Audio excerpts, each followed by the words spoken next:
Hello there and welcome to our channel.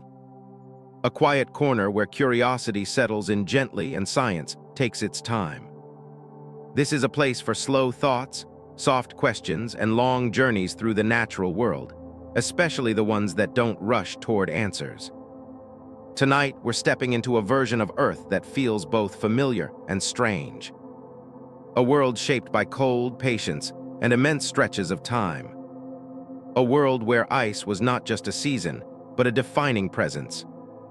Before we go any further, take a moment to notice where you are right now. Maybe you're listening from a warm room wrapped in a blanket. Or perhaps the air around you is already carrying a hint of winter. What part of the world are you in tonight? And what time is it there in your own little pocket of the planet? It's interesting to think about, especially as we begin talking about a time when the idea of clocks, calendars, or even years meant nothing at all. If you find this gentle exploration calming, or if learning about Earth's deep past helps your thoughts slow down at the end of the day, you're always welcome to like the video or subscribe. It helps this quiet space reach others who might also be looking for something steady and unhurried. And now, with nothing you need to do but listen, let's begin easing our way into a colder world. When people hear the words Ice Age, it's easy to picture a frozen planet locked in snow from pole to pole. A kind of endless winter where nothing moves and life struggles to exist. That image isn't entirely wrong, but it's far from complete. The Ice Age, or more accurately, the Ice Ages were not a single moment or even single era. They were long, complex periods marked by cycles of cold and relative warmth, advances and retreats, survival and adaptation. Life didn't stop during these times. It adjusted slowly and persistently. The most recent Ice Age known, as the Pleistocene, began around 2.66 million years ago and ended roughly 11,700 years ago. That span of time is so vast that it's difficult to hold in the mind. Entire species appeared, thrived, and vanished within it. Landscapes we recognize today were repeatedly transformed, sometimes beyond recognition. Ice sheets expanded across continents, then pulled back again, leaving behind valleys, lakes, and soils that still shape where we live now. Yet even during the coldest stretches, Earth was not uniformly frozen. Enormous ice sheets covered much of North America, Northern Europe, and parts of Asia, sometimes reaching several km thick. These glaciers moved slowly, almost imperceptibly, grinding rock beneath them and reshaping the land over thousands of years. But beyond the ice, vast regions remained ice-free. These areas, often cold and dry, supported grasslands, tundra, forests, and an astonishing variety of life.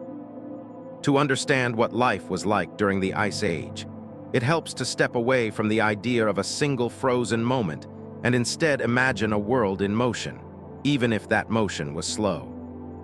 Climate shifted gradually. Temperatures rose and fell. Ice advanced and retreated. Sea levels dropped and rose again. And through all of this, living things responded in ways that were practical rather than dramatic. One of the most striking differences between the Ice Age world and our own is how much lower the sea level was. So much water was locked up in glaciers that the ocean shrank, exposing vast stretches of land that are underwater today. Continental shelves became dry ground. Entire land bridges appeared connecting places that are now separated by seas. One of the most famous of these was Bingia, the land bridge that linked Siberia and Alaska. It wasn't a narrow strip of land, but a broad region that supported grasses, shrubs, animals, and eventually humans. This connection allowed species to move between continents, shaping ecosystems on both sides. Without the Ice Age and its lowered seas, the biological map of the world would look very different. Despite the cold, the Ice Age was not a silent or empty time. It was an age of animals, many of them large, well adapted to harsh conditions, and deeply tied to the landscapes they inhabited. Mammoths roamed open plains, their thick fur and layers of fat protecting them from the cold. Woolly rhinoceroses grazed alongside them, as did steppe bison, horses, and giant deer. Predators like saber-toothed cats, cave lions, and dire wolves followed these herds, moving across enormous territories. These animals did not wander aimlessly through snowstorms. Many lived in environments that, while cold, were also productive. The mammoth steppe, for example, was a vast biome stretching across much of the northern hemisphere. It was dominated by grasses and low plants, sustained by dry, cold conditions rather than heavy snowfall. This landscape supported immense numbers of grazing animals, which in turn shaped the vegetation through their feeding and movement. Plants, too, were active participants in this world. Tundra plants grew low to the ground, conserving heat and resisting wind. Coniferous forests shifted southward during colder periods, then crept north again as temperatures rose. Even in the depths of glacial times, life found ways to persist, often in forms that look modest at first glance, but proved remarkably resilient. Humans were part of this story as well. Our species evolved during the Ice Age, and much of what it means to be human was shaped under these conditions. Early humans learned to live with cold, scarcity, and unpredictability. They followed animals across open landscapes, used fire not just for warmth, but for cooking and protection, and crafted tools that made survival possible in environments that could change over a lifetime. It's important to remember that Ice Age humans were not primitive in the way the word is often used. They were skilled observers of their surroundings. They understood animal behavior, seasonal changes, and the properties of materials like stone, bone, and wood. They adapted their clothing, shelters, and movement patterns to suit the land and climate they lived in. Some groups built temporary structures from hides and mammoth bones. Others sheltered in caves or used natural features for protection. Life during the Ice Age required constant attention to the environment. There were no fixed settlements in the way we think of them today for most of this time. Instead, people moved as conditions demanded, following food sources, avoiding danger, and responding to shifts in weather and landscape. This mobility was not a sign of instability, but of flexibility, a way of staying in balance with a world that was always changing. The cold itself was not always the greatest challenge. In many regions, dryness posed a serious problem. Glacial climates often meant less precipitation, leading to dustier environments and limited water availability. Plants and animals adapted accordingly, and humans learned where water could be found even during harsh seasons. It's also worth noting that the Ice Age was not one long, uninterrupted freeze. There were warmer intervals known as interglacial periods, when ice retreated and climates became more like what we experience today. We are currently living in one such interglacial period, the Holocene. During these warmer times, forests expanded, sea levels rose, and human populations grew and spread. Then slowly, the cycle would begin again. This rhythmic pattern of cooling and warming was driven by subtle changes in Earth's orbit and tilt, known as Milankovitch cycles. These shifts altered how sunlight was distributed across the planet over tens of thousands of years. On their own, they were small changes, but over long periods, they were enough to tip the balance between ice growth and melting. For the living beings of the Ice Age, these changes were not sudden catastrophes, but slow transitions. Species migrated, adapted, or declined over many generations. Extinction did occur, especially toward the end of the last Ice Age when rapid warming and human pressures combined.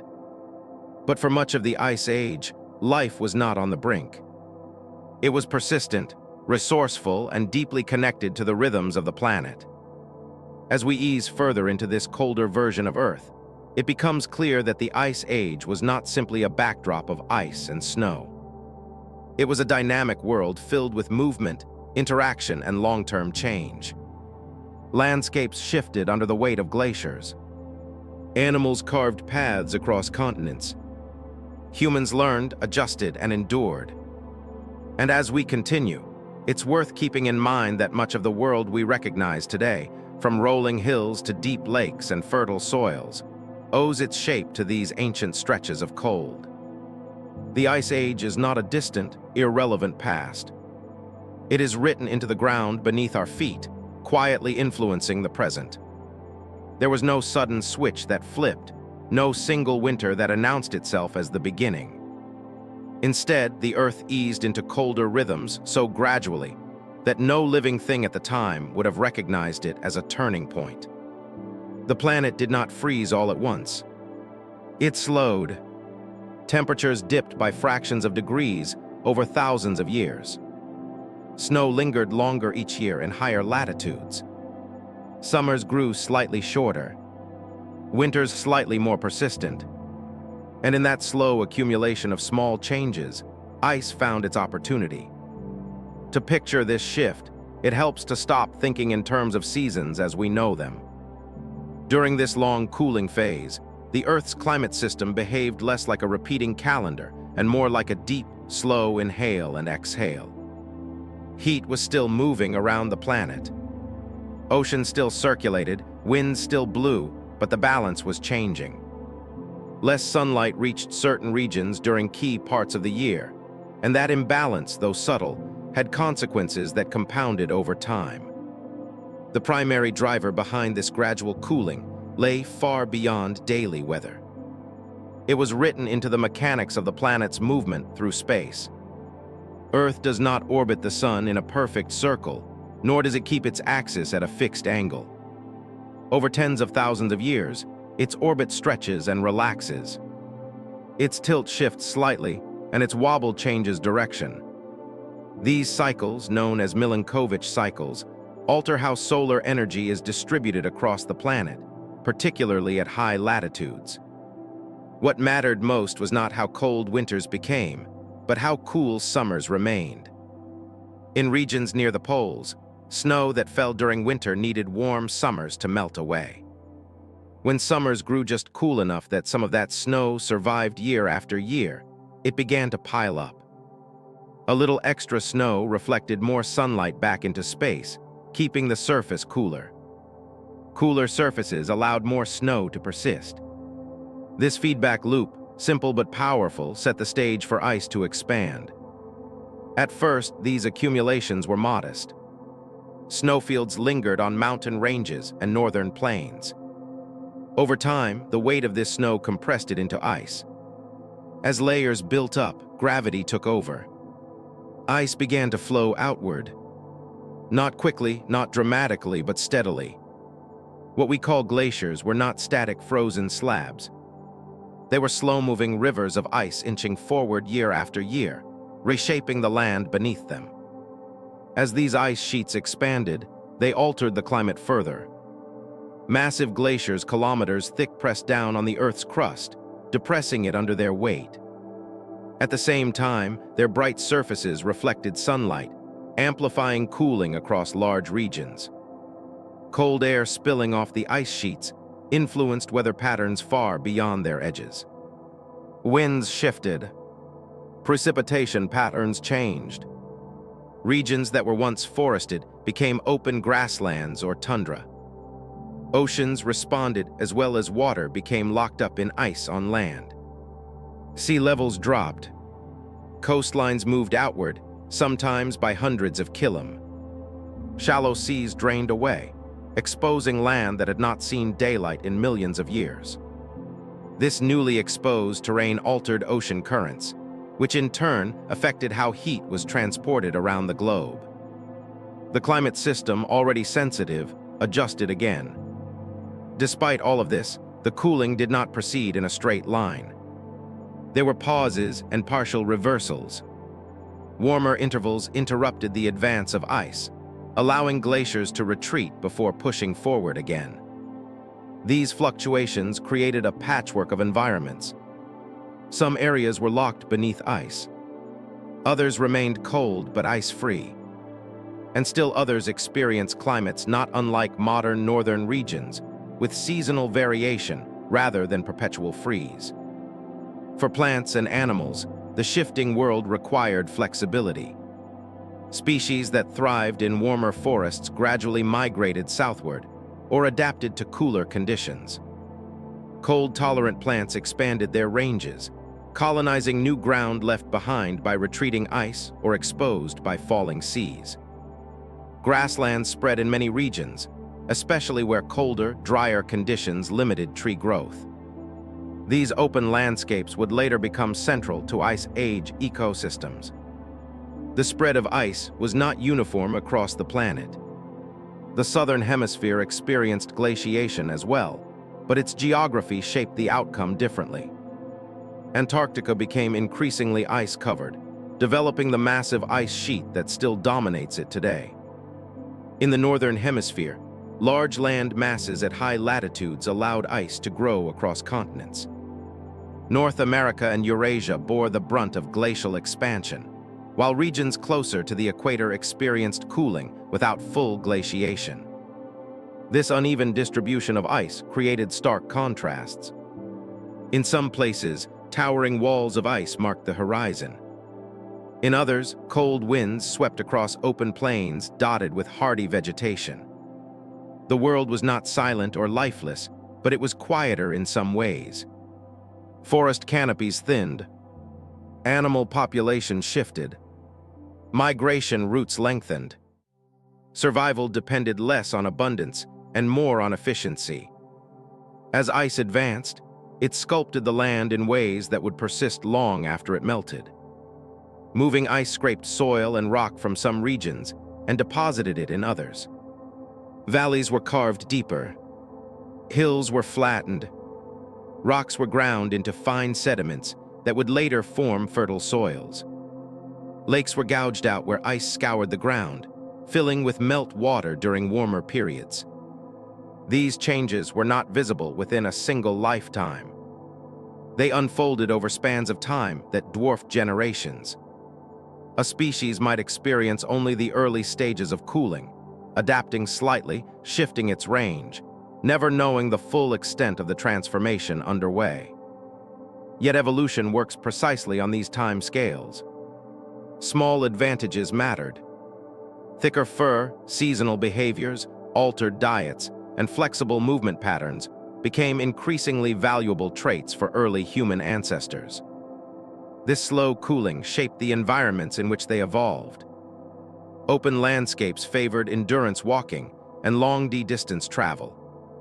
Variable resources rewarded problem-solving and cooperation.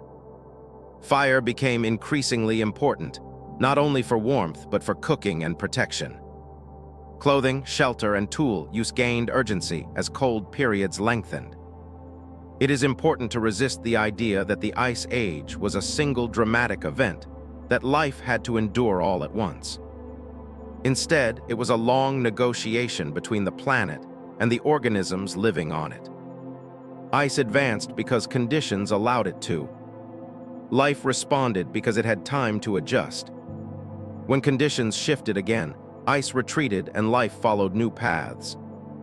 During colder phases, atmospheric carbon dioxide levels dropped, reinforcing cooling. This reduction was partly driven by changes in ocean circulation and increased storage of carbon in the deep ocean. As temperatures fell, the oceans absorbed more CO2, which further reduced the greenhouse effect. Once again, a feedback loop took hold, tightening the grip of cold. Yet the system was never locked permanently. Over time, orbital shifts increased summer sunlight at high latitudes. Ice began to melt. As it retreated, darker land and water surfaces absorbed more heat, accelerating warming. Carbon dioxide levels rose again, released from oceans and soils. The planet began to exhale slowly, revering what it had built up over tens of thousands of years. This cycle of advance and retreat repeated many times during the Ice Age. Each cycle reshaped ecosystems slightly differently. Species adapted, migrated, or disappeared. New combinations of plants and animals emerged. Human populations expanded and contracted following resources and retreating from advancing ice. From a modern perspective, it is tempting to imagine ice as an invading force, something hostile and destructive. But in the context of Earth's long history, ice was simply another agent of change. It redistributed water, reshaped land, and influenced the evolution of life. Without these glacial periods, many of the landscapes we depend on today would not exist in their current form. As ice sheets crept outward, they did not erase life. They reorganized it. Life retreated from some areas and concentrated in others. Refugia, pockets of relatively stable climate, became sanctuaries for plants and animals. When conditions improved, these refugees served as sources for recolonization. This pattern of contraction and expansion left genetic signatures that scientists can still trace today. Even the concept of north and south took on new meaning. Regions that are temperate today were once harsh and inhospitable, while areas farther south became centers of biological activity. The familiar map of ecosystems shifted repeatedly, reminding us that what feels stable now is only a temporary arrangement. As the Earth continued this long cooling, ice became a defining feature of the planet's surface. Not everywhere, not all the time, but enough to leave an enduring mark. The presence of ice influenced winds, oceans, and life itself. It slowed some processes and accelerated others. It demanded patience from the planet and resilience from its inhabitants. At first glance, glaciers might seem like little more than frozen obstacles, immense and unmoving. But that impression hides their true nature. A glacier is not a block of ice frozen in place. It is a slow, persistent force moving forward under its own weight, reshaping everything it touches. During the Ice Age, these vast rivers of ice became some of the most powerful architects the planet has ever known. Working patiently over thousands of years, indifferent to scale, grinding mountains and smoothing plains with equal persistence. As ice sheets expanded across continents, they behaved less like weather and more like geology. Their movement was measured not in days or seasons, but in lifetimes. A glacier might advance only a few centimeters or meters per year. Yet, given enough time, that was more than enough. Rock cracked under pressure. Soil was scraped away. Entire landscapes were remodeled without sound or spectacle. There were no crashes, no sudden collapses, just the constant pressure of ice pressing forward grain by grain. Beneath a glacier, the ground experienced forces unlike anything in today's temperate environments. The immense weight of ice compressed the land, sometimes by hundreds of meters. Bedrock fractured under stress. Stones frozen into the base of the ice acted like sandpaper, grinding and polishing whatever lay beneath. Over time, sharp peaks were worn down into rounded hills.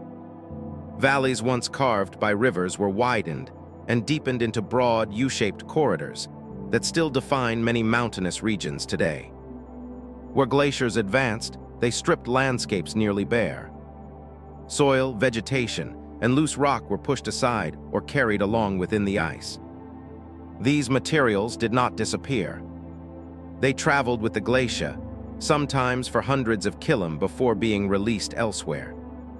When ice eventually slowed or melted, it dropped this load in thick, uneven deposits known as till. These deposits formed rolling hills, ridges, and plains that had never existed before. Some of the most recognizable features left behind by glaciers are moraines, long ridges of rock and debris that mark the edges of former ice sheets. These ridges trace the slow breathing of the ice, showing where it paused, advanced, or retreated. In some regions, multiple moraines sit like contour lines on the land. Each one a record of a different moment in the ice, AG's long progression. Water played a crucial role alongside ice. As glaciers moved, pressure and friction caused melting at their bases, even in extremely cold conditions. Meltwater flowed beneath the ice in hidden channels, carving tunnels through rock and sediment. These subglacial rivers could be surprisingly powerful, capable of moving large boulders and cutting deep grooves into the ground. When the ice eventually disappeared, some of these channels remained as valleys or dry river beds, puzzling features until their glacial origins were understood. At the edges of ice sheets, melt water pulled into enormous lakes. These glacial lakes were often temporary, held back by walls of ice or sediment. When those natural dams failed, water surged across the land in catastrophic floods. These outburst floods, though rare, reshaped regions in a matter of days or weeks, scouring surfaces clean and leaving behind rippled landscapes that still bear the marks of sudden release. Wind, too, became a powerful force in this colder world. With large areas stripped of vegetation by ice or cold, dry conditions, loose sediments were easily picked up and carried across vast distances. Fine particles of ground rock produced by glacial grinding became airborne, forming dust clouds that settled far from their source. Over time, these wind-blown sediments accumulated into thick layers known as lows, creating fertile soils that would later support agriculture long after the Ice Age ended. These dusty winds altered ecosystems in subtle but lasting ways. In some regions, they enriched soils with minerals, while in others, they buried existing vegetation. The constant movement of dust affected plant growth, animal behavior, and even atmospheric processes. Ice did not act alone. It worked in concert with air and water, each element reinforcing the other's effects. Silence in this context was not an absence of life, but an absence of rapid change. The Ice Age landscape was quiet in the sense that nothing happened quickly. Mountains did not rise overnight. Rivers did not suddenly change course without reason. The dominant forces moved slowly, predictably, and relentlessly. For any individual organism, the world might seem stable. For the planet as a whole, it was in the midst of one of its most active periods of transformation. As glaciers advanced and retreated, they repeatedly rerouted rivers. Some waterways were blocked entirely, forced to carve new paths around ice barriers. Others were dammed, creating lakes that lasted centuries or millennia. When the ice finally withdrew, rivers often did not return to their old courses. The land they once followed had been altered too drastically. This reshuffling of drainage systems reshaped ecosystems and influenced where plants, animals, and later humans could thrive. Coastlines were also transformed. With sea levels lowered by the vast amount of water locked in ice, shorelines extended far beyond their present boundaries. Rivers cut deeper channels into continental shelves, creating valleys that would later flood when sea levels rose again. These drowned valleys became estuaries, bays, and fjords, many of which are still among the most biologically productive regions on Earth. In mountainous areas, glaciers carved dramatic features that remain striking today. Sharp ridges called arêtes formed where glaciers eroded adjacent valleys. V-shaped depressions known as surs marked the birthplaces of mountain glaciers. Jagged peaks rose where ice ate away at surrounding rock from multiple directions. These landscapes, often admired for their rugged beauty, are direct results of long-term glacial work. Flat regions were not spared. Ice sheets spread across plains, smoothing them into broad expanses. In some areas, the retreating ice left behind thousands of shallow depressions that filled with water, forming chains of lakes. This is why regions like northern North America and Scandinavia are dotted with countless lakes. A quiet legacy of melting ice. As glaciers pressed down on the Earth's crust, they caused it to sink. When the ice melted, the land did not immediately rebound. Instead, it slowly began to rise, a process known as isostatic rebound. In some places, this uplift continues today, thousands of years after the ice has vanished. Shorelines shift. Ancient beaches now sit high above modern sea level, and the land quietly adjusts to the absence of weight it carried for so long. This slow rebound affected ecosystems as well. Areas once submerged became dry land again, altering habitats and migration routes. Coastal regions change shape gradually, sometimes over centuries, giving plants and animals time to adapt. The planet did not snap back. It eased into its new form, just as it had eased into the Ice Age itself. The silence of glacial landscapes also influenced how life moved through them. Large open spaces shaped by ice and wind favored animals capable of long-distance travel. Migration routes stretched across continents. Herds followed seasonal patterns dictated not just by temperature, but by the availability of plants growing in soils freshly laid down by retreating ice. Predators adapted their strategies to these wide, exposed terrains. For early humans, these reshaped landscapes presented both challenges and opportunities. Open plains allowed visibility over great distances, making it easier to spot animals and other groups. River valleys created natural travel corridors. Glacial deposits provided raw materials for tools from flint and quartz to other workable stones, carried far from their original sources by ice. The land itself became a resource shaped long before humans arrived, but ready to be used. It is easy to think of glaciers as destructive, and in many ways they were. They erased forests, displaced ecosystems, and made large regions temporarily uninhabitable. Yet they also created new environments. Fresh soils supported new plant communities. Melt water fed rivers and lakes. The retreat of ice opened vast areas for colonization by life, including humans. Throughout the Ice Age, the planet existed in a state of balance between these opposing forces.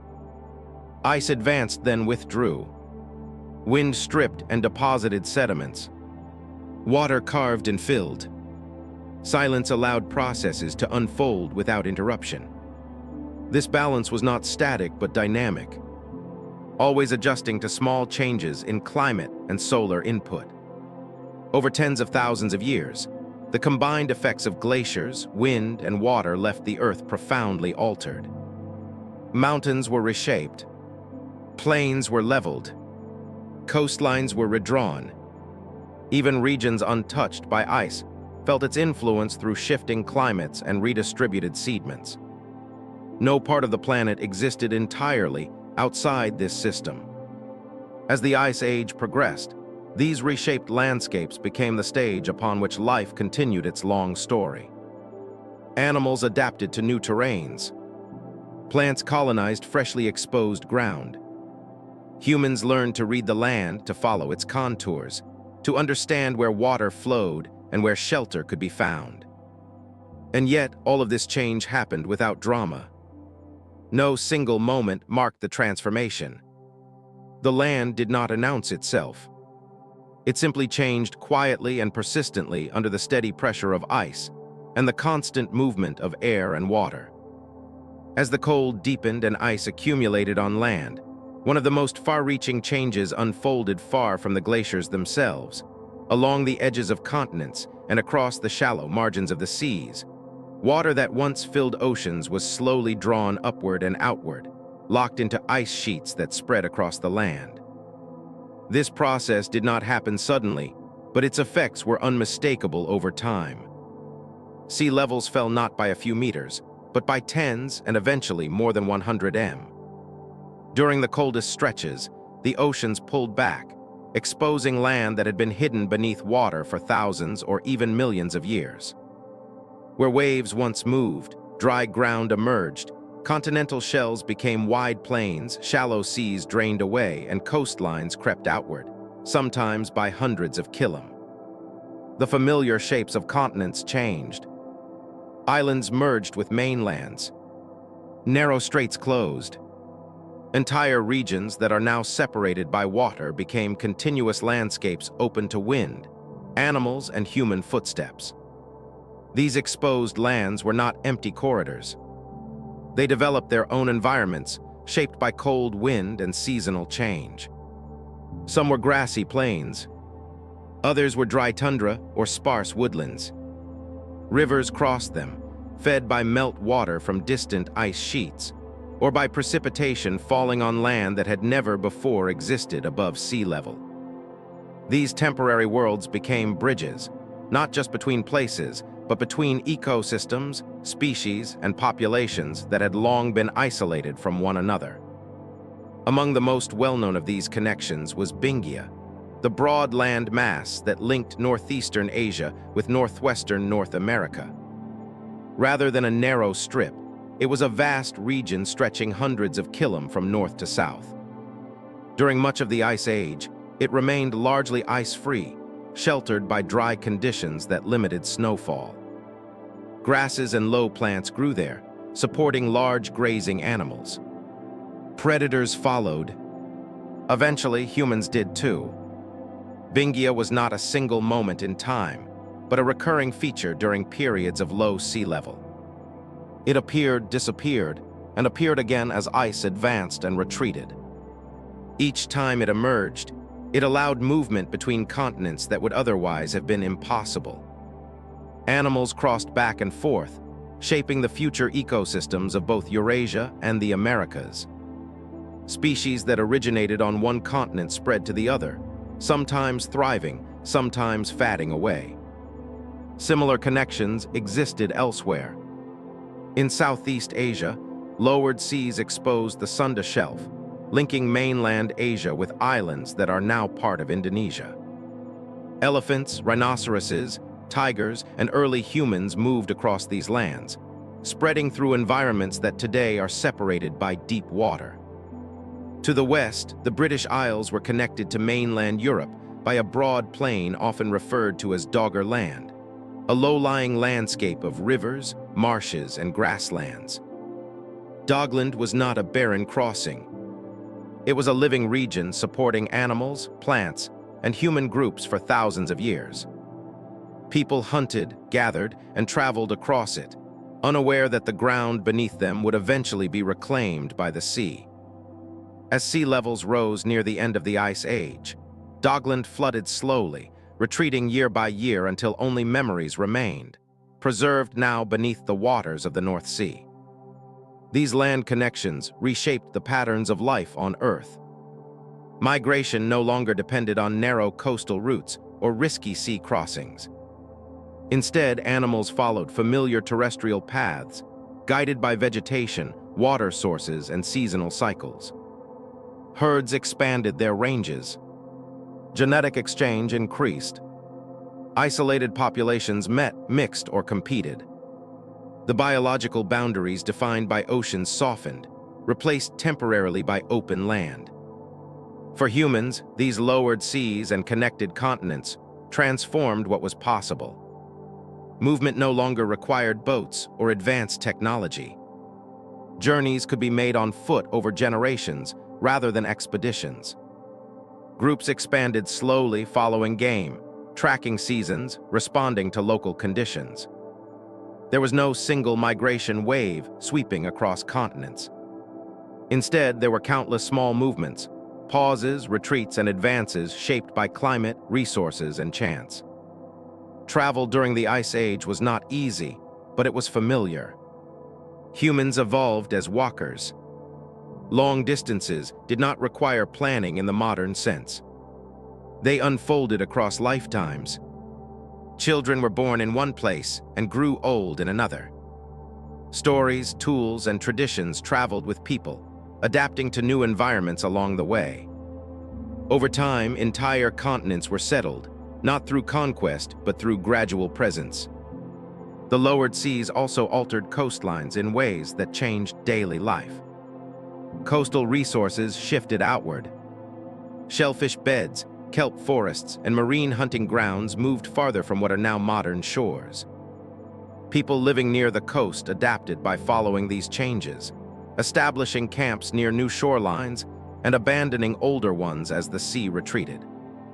When the climate later warmed and sea levels rose again, these patterns reversed, sometimes forcing rapid adjustments.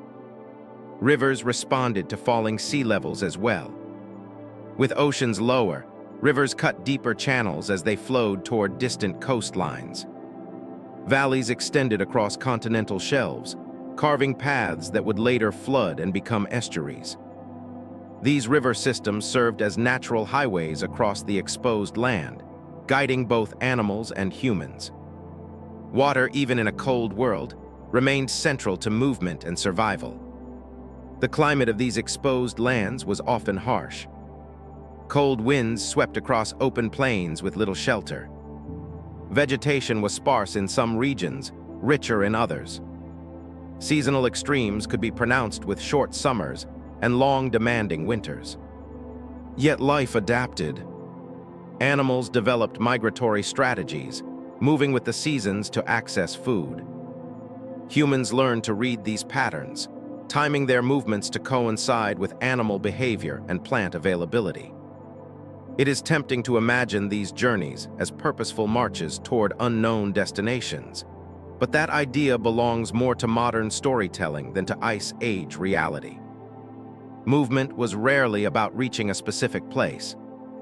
It was about staying within a network of familiar landscapes, expanding gradually as conditions allowed. A valley here, a river there, a plain that offered good grazing. Over generations, these small expansions added up to continental scale change. Lowered seas also influenced climate by altering ocean circulation. Narrow straits that today funnel water between basins were closed, redirecting currents and changing how heat moved around the globe. These shifts fed back into regional climates, reinforcing cold conditions in some areas and creating pockets of relative warmth in others. The world became more varied, not less, despite the overarching presence of ice. In some cases, lowered sea levels exposed hazards as well as opportunities. Mud flats, unstable sediments, and rapidly changing river courses made certain regions difficult to cross. Seasonal flooding could cut off routes that were possible at other times of year. The Ice Age world demanded attention and flexibility. There were no permanent roads, only patterns learned through experience. As humans spread across these connected lands, they encountered environments that differed subtly from place to place. Tools were adjusted, clothing styles changed, diets shifted depending on available plants and animals. Cultural traditions diverged while retaining shared roots. Over time, these differences accumulated, contributing to the diversity of human cultures that would later flourish in more stable climates. The temporary nature of these land bridges is one of their most important features. They existed long enough to allow movement, but not forever. As the climate began to warm near the end of the last ice age, glaciers melted, releasing vast amounts of water back into the oceans. Sea levels rose slowly at first, then more rapidly during periods of intense melting.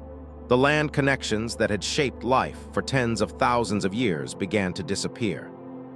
For animals, rising seas meant retreat or adaptation. Some populations became isolated once more, trapped on islands or peninsulas. Others followed shifting coastlines inward. Extinctions occurred in some cases, survival in others. For humans, the loss of land bridges marked a profound transition. Routes that had been used for generations vanished beneath the waves. Communities became separated. New technologies, including boats, gained importance. The memory of these drowned lands did not disappear immediately. For many generations, people would have witnessed the sea advancing, swallowing familiar ground, forcing camps to relocate again and again. Stories likely formed around these changes, passed down through oral traditions. Even today, myths of lost lands and rising waters echo across cultures, faint reflections of real events experienced by Ice Age peoples. From a geological perspective, the reflooding of continental shelves transformed Earth once more. River valleys became estuaries rich in life. Coastal plains turned into shallow seas. Marine ecosystems expanded into spaces that had briefly belonged to terrestrial ones. The planet adjusted, as it always does, to the redistribution of water and heat. Looking back, it becomes clear that the Ice Age was not just a time of cold, but a time of connection. Lowered seas linked worlds that are now separate. They allowed life to move, mix, and adapt on a global scale. Without these periods of connection, the distribution of species, including our own, would look very different today. These journeys on foot, made without maps or borders, reshaped the biological and cultural fabric of Earth. They unfolded slowly, guided by climate, land, and necessity rather than intention. Each step was small, but together they formed paths that crossed continents and ages. As the seas fell and rose, the world revealed and concealed its pathways, reminding us that geography is not fixed. Land can appear where water once ruled, and water can return to claim what seemed solid. Long before anyone tried to name it, the Ice Age followed a rhythm. Not a neat beat you could tap your foot to, and not a pattern that repeated on a human scale, but a slow, deliberate cycle that unfolded over tens of thousands of years. Cold gathered, ice expanded, then gradually warmth returned, ice loosened its grip, and the planet shifted again. This was not a single event, but a repeating process, one that required a kind of patience far beyond everyday experience. To understand life during the Ice Age, it helps to understand this rhythm because nothing about that world was static. Glaciers advanced and retreated many times. Forests moved south, then north. Sea levels fell, then rose. Animals and humans lived not in a permanently frozen world, but in one that was always in the process of becoming something slightly different. The drivers of this rhythm were subtle. There was no dramatic change in the sun's output, no sudden cooling of space. Instead, the key in the geometry of Earth's orbit and orientation. Over long periods, the planet's path around the sun stretched and relaxed. Its axial tilt shifted by a few degrees, and its orientation wobbled slowly like a spinning top. These changes altered how sunlight was distributed across the planet throughout the year. The most important factor was summer sunlight in the high latitudes. When summers were slightly cooler, snow that fell during winter did not fully melt. That leftover snow accumulated, compacted, and eventually became ice. Once ice began to grow, it reflected more sunlight back into space, reinforcing the cooling. When summers grew warmer again, ice melted more efficiently, and the process reversed. This meant that ice ages were not defined by endless winter, but by summers that failed to erase the past. A single cold summer did not matter much. Thousands of them, each just a little cooler than before, mattered a great deal. These cycles unfolded over predictable time scales. One orbital pattern repeated roughly every 100,000 years. Another operated on a 41,000 cycle. A third ran closer to 23,000 years. Together they combined to create complex patterns of cooling and warming. The result was a climate system that never stood still, even when change was slow. During colder phases known as glacial periods, ice sheets expanded across large portions of the northern hemisphere. During warmer intervals called interglacials, ice retreated sometimes dramatically. The world we live in now exists within one of these warmer pauses. From the perspective of deep time, it is a temporary state, not the norm. What makes this rhythm remarkable is not just its regularity, but the way life adapted to it. Plants and animals did not experience climate as a smooth curve. They experienced it locally through changes in seasons, precipitation, and available resources. A gradual cooling might mean shorter growing seasons, altered migration routes, or shifts in predator-prey relationships. Over generations, these pressures shaped behavior and biology. Trees, for example, did not move as individuals, but as populations. As temperatures dropped, forests slowly retreated southward or down slope, replaced by grasslands or tundra. When warmth returned, they advanced again, seed by seed. This movement was slow enough that it often took thousands of years for forests to reclaim regions once abandoned. During that time, entirely different ecosystems flourished. Animals responded more quickly. Large herbivores followed vegetation zones, migrating as needed to find food. Predators followed them. Some species developed wide tolerance ranges, allowing them to survive across changing conditions. Others became specialized for cold or warmth and were forced to retreat or disappear when conditions shifted beyond their limits. Humans were part of this adaptive process. Early human populations did not face a single ice age challenge, but a series of them. A group might experience a cooling trend over several generations, followed by relative warming, followed by cooling again. Knowledge accumulated slowly. Techniques that worked in one phase had to be modified in another. Fire management, clothing, shelter design, and food storage all became increasingly important. As climate variability intensified, the rhythm of the ice age rewarded flexibility. Groups that could adjust their habits, move when necessary, and diversify their food sources were more likely to persist through long-term change. It is tempting to imagine Ice Age climate change as dramatic, but most of it was quiet. A river froze slightly longer each year. A familiar plant bloomed later in the season. Snow lingered into early summer, where it once melted away. These changes did not announce themselves as crises. They accumulated, gradually reshaping environments until adaptation was unavoidable. This long patience of climate also meant that extinction was rarely sudden. Most species declined over extended periods as their preferred habitat shrank or fragmented.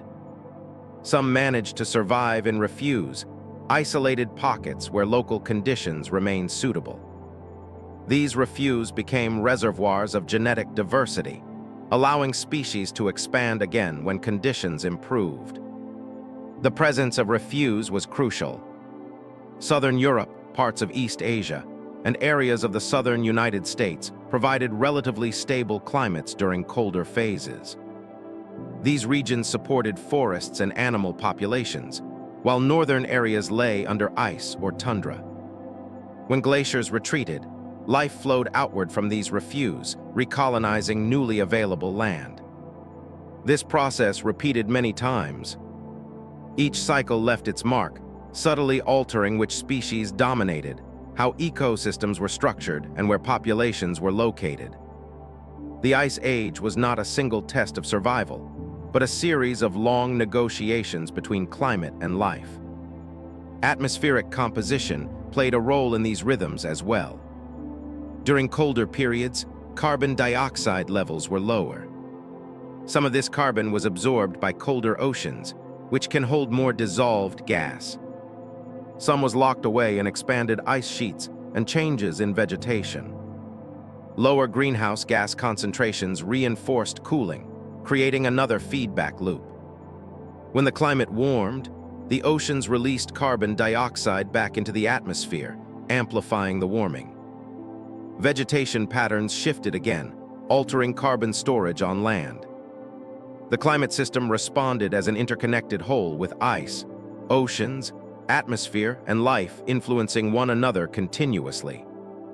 What stands out is how slow all of this was. From a human perspective, climate change today feels rapid and disruptive. During the Ice Age, similar processes unfolded over thousands of years. This slow pace allowed for adaptation, migration, and evolution.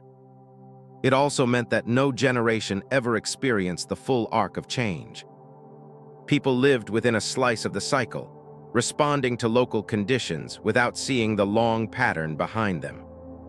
Even so, long-term memory mattered. Knowledge passed down through generations could encode responses to recurring challenges: when to move, where water persisted during dry phases, which animals returned reliably after harsh winters. Culture became a tool for surviving climate rhythm, preserving information beyond individual lifetimes. The rhythm of the Ice Age also introduced a sense of uncertainty into ecosystems. No state was permanent. A forest might thrive for thousands of years and then vanish. A grassland might spread across continents and later fragment. This instability favored generalists over specialists, resilience over optimization. In this context, patience was not passive. It was active endurance. Plants endured cold by growing slowly, conserving resources. Animals endured by migrating, hibernating, or altering diets.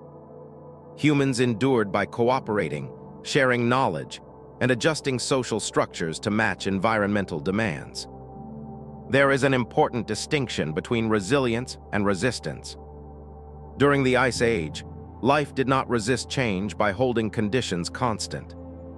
It persisted by flowing with change, adjusting incrementally as the climate shifted.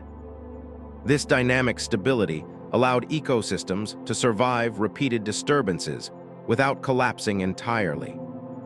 As glacial cycles continued, they left behind layered records in ice cores, sediments, and fossil distributions. These records show how predictable the rhythm was and how tightly linked climate and life became. Each layer tells a story of advance or retreat, cooling or warming, abundance or scarcity. Eventually, the rhythm shifted again. Orbital conditions favored warmer summers. Ice sheets began to melt more rapidly. Sea levels rose. The planet entered the current interglacial period. From a geological standpoint, this was just another phase. From a human standpoint, it changed everything. Agriculture became possible. Permanent settlements formed. Human populations grew rapidly. Yet even now, the long patience of climate has not disappeared. The underlying rhythms continue, though they are now joined by new forces introduced by human activity. Understanding the Ice Age rhythm reminds us that climate is not a background feature.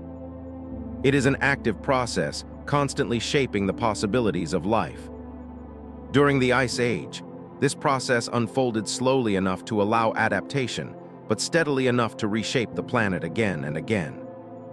Across the open landscapes of the Ice Age, where trees were sparse and the horizon stretched wide, some of the largest land animals to ever exist moved steadily through the cold. These were not rare or mythical creatures in their time.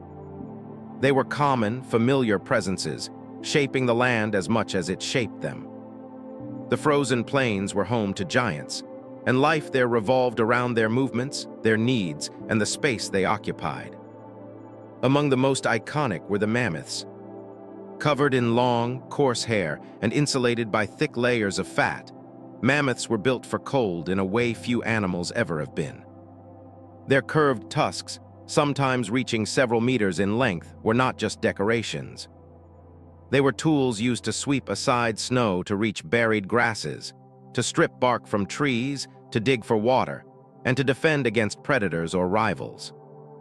Every part of a mammoth's body reflected adaptation to a demanding environment. Mammoths were not a single uniform species. Several types existed, each suited to slightly different conditions. The woolly mammoth is the one most people imagine, roaming the cold steppe and tundra of the northern hemisphere. Other mammoths lived in warmer regions earlier in the Ice Age, with less hair and different proportions. Over time, as climates cooled, the woolly forms became dominant in higher latitudes. Mastodons, often confused with mammoths, were close relatives, but lived somewhat different lives. Their teeth reveal much about their habits. While mammoths had flat-rigged murs, ideal for grazing on grasses, mastodons had cusped teeth better suited for browsing on leaves, twigs, and shrubs. As a result, mastodons tended to inhabit forested or mixed environments rather than open plains. Where mammoths thrived on wide grasslands, mastodons moved through woodlands shaped by the edges of ice. These giants were not solitary wanderers. Mammoths in particular lived in social groups much like modern elephants. Herds were typically led by older females, with males leaving the group as they matured. This social structure offered protection, shared knowledge of landscapes, and cooperative care for young. In a world where survival depended on knowing where food and water could be found during harsh seasons, collective memory mattered. The frozen plains themselves were not barren wastelands. The mammoth steppe stretching from Western Europe across Asia and into North America was a productive ecosystem dominated by grasses, sedges, and low-growing plants. Cold temperatures and low precipitation favored grasses over trees, creating vast grazing lands. These plains supported not only mammoths and mastodons, but also steppe bison, wild horses, muskoxen, and giant deer. The presence of these large herbivores shaped the ecosystem in profound ways.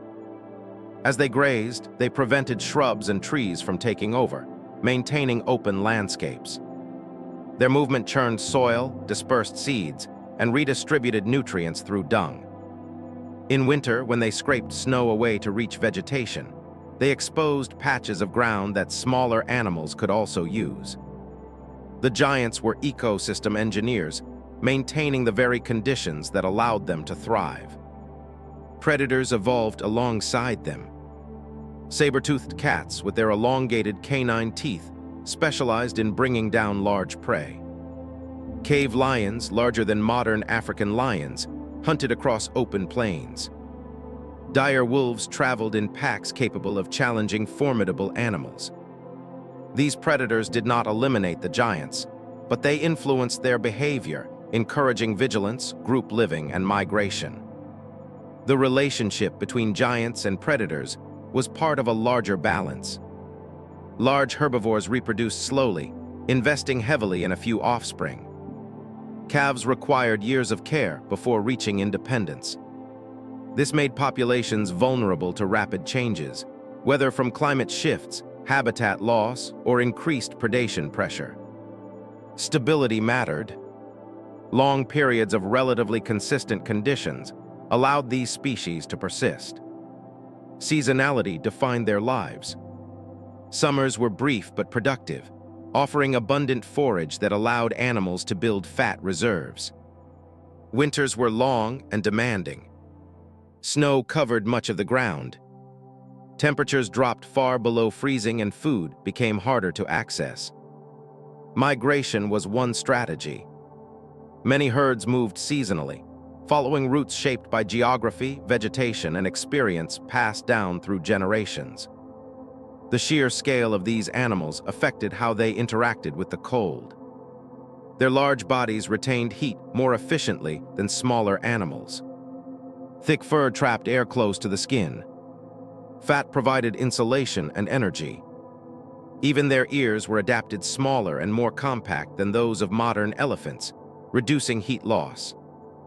Evolution had fine-tuned them to their environment with remarkable precision. Despite these advantages, life on the frozen plains was not easy.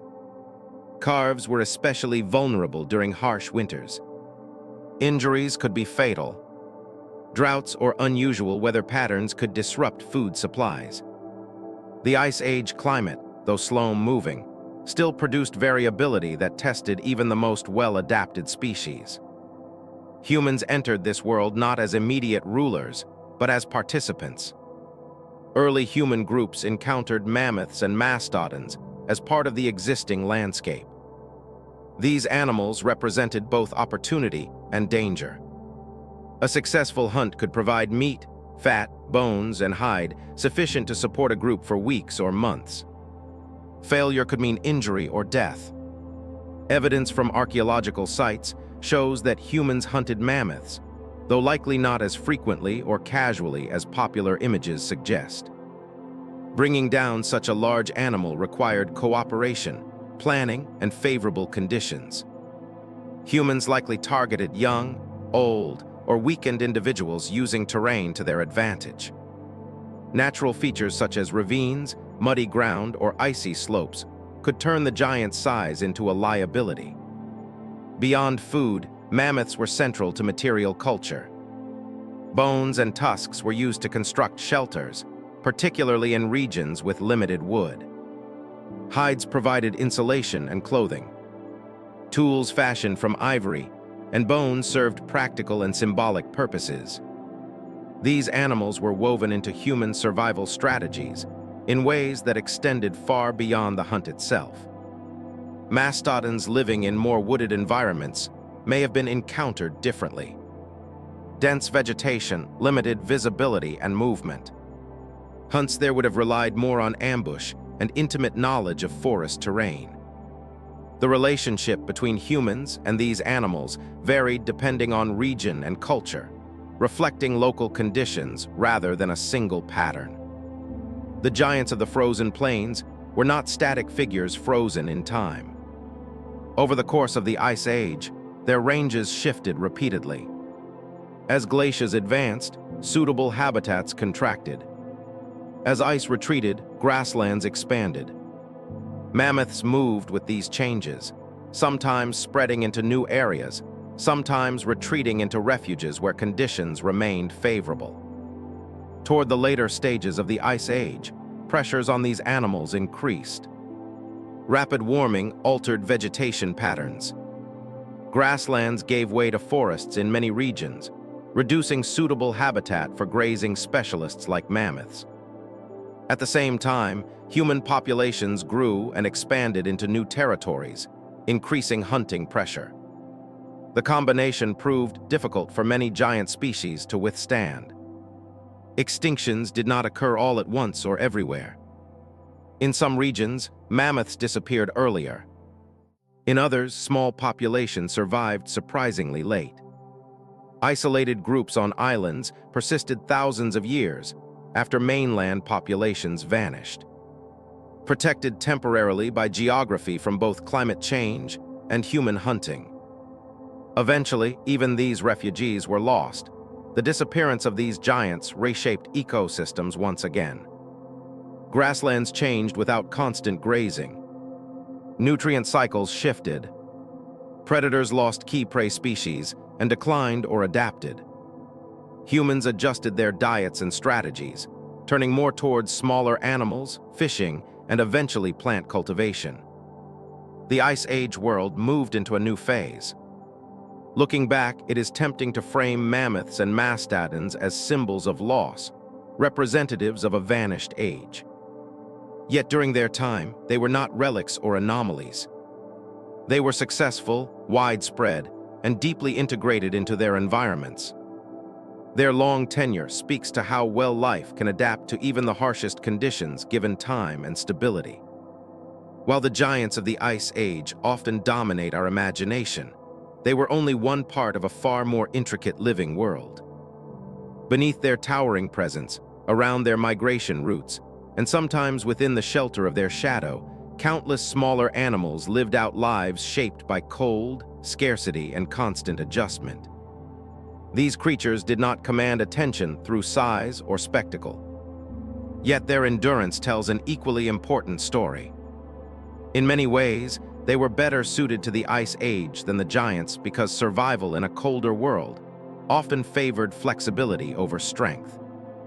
Small and medium-sized animals experienced the Ice Age very differently from mammoths or mastodons. Their bodies cooled faster. They lost heat more easily.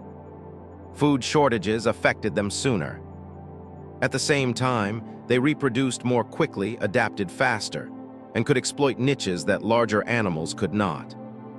Their success depended not on dominating the landscape, but on navigating its shifting constraints with efficiency.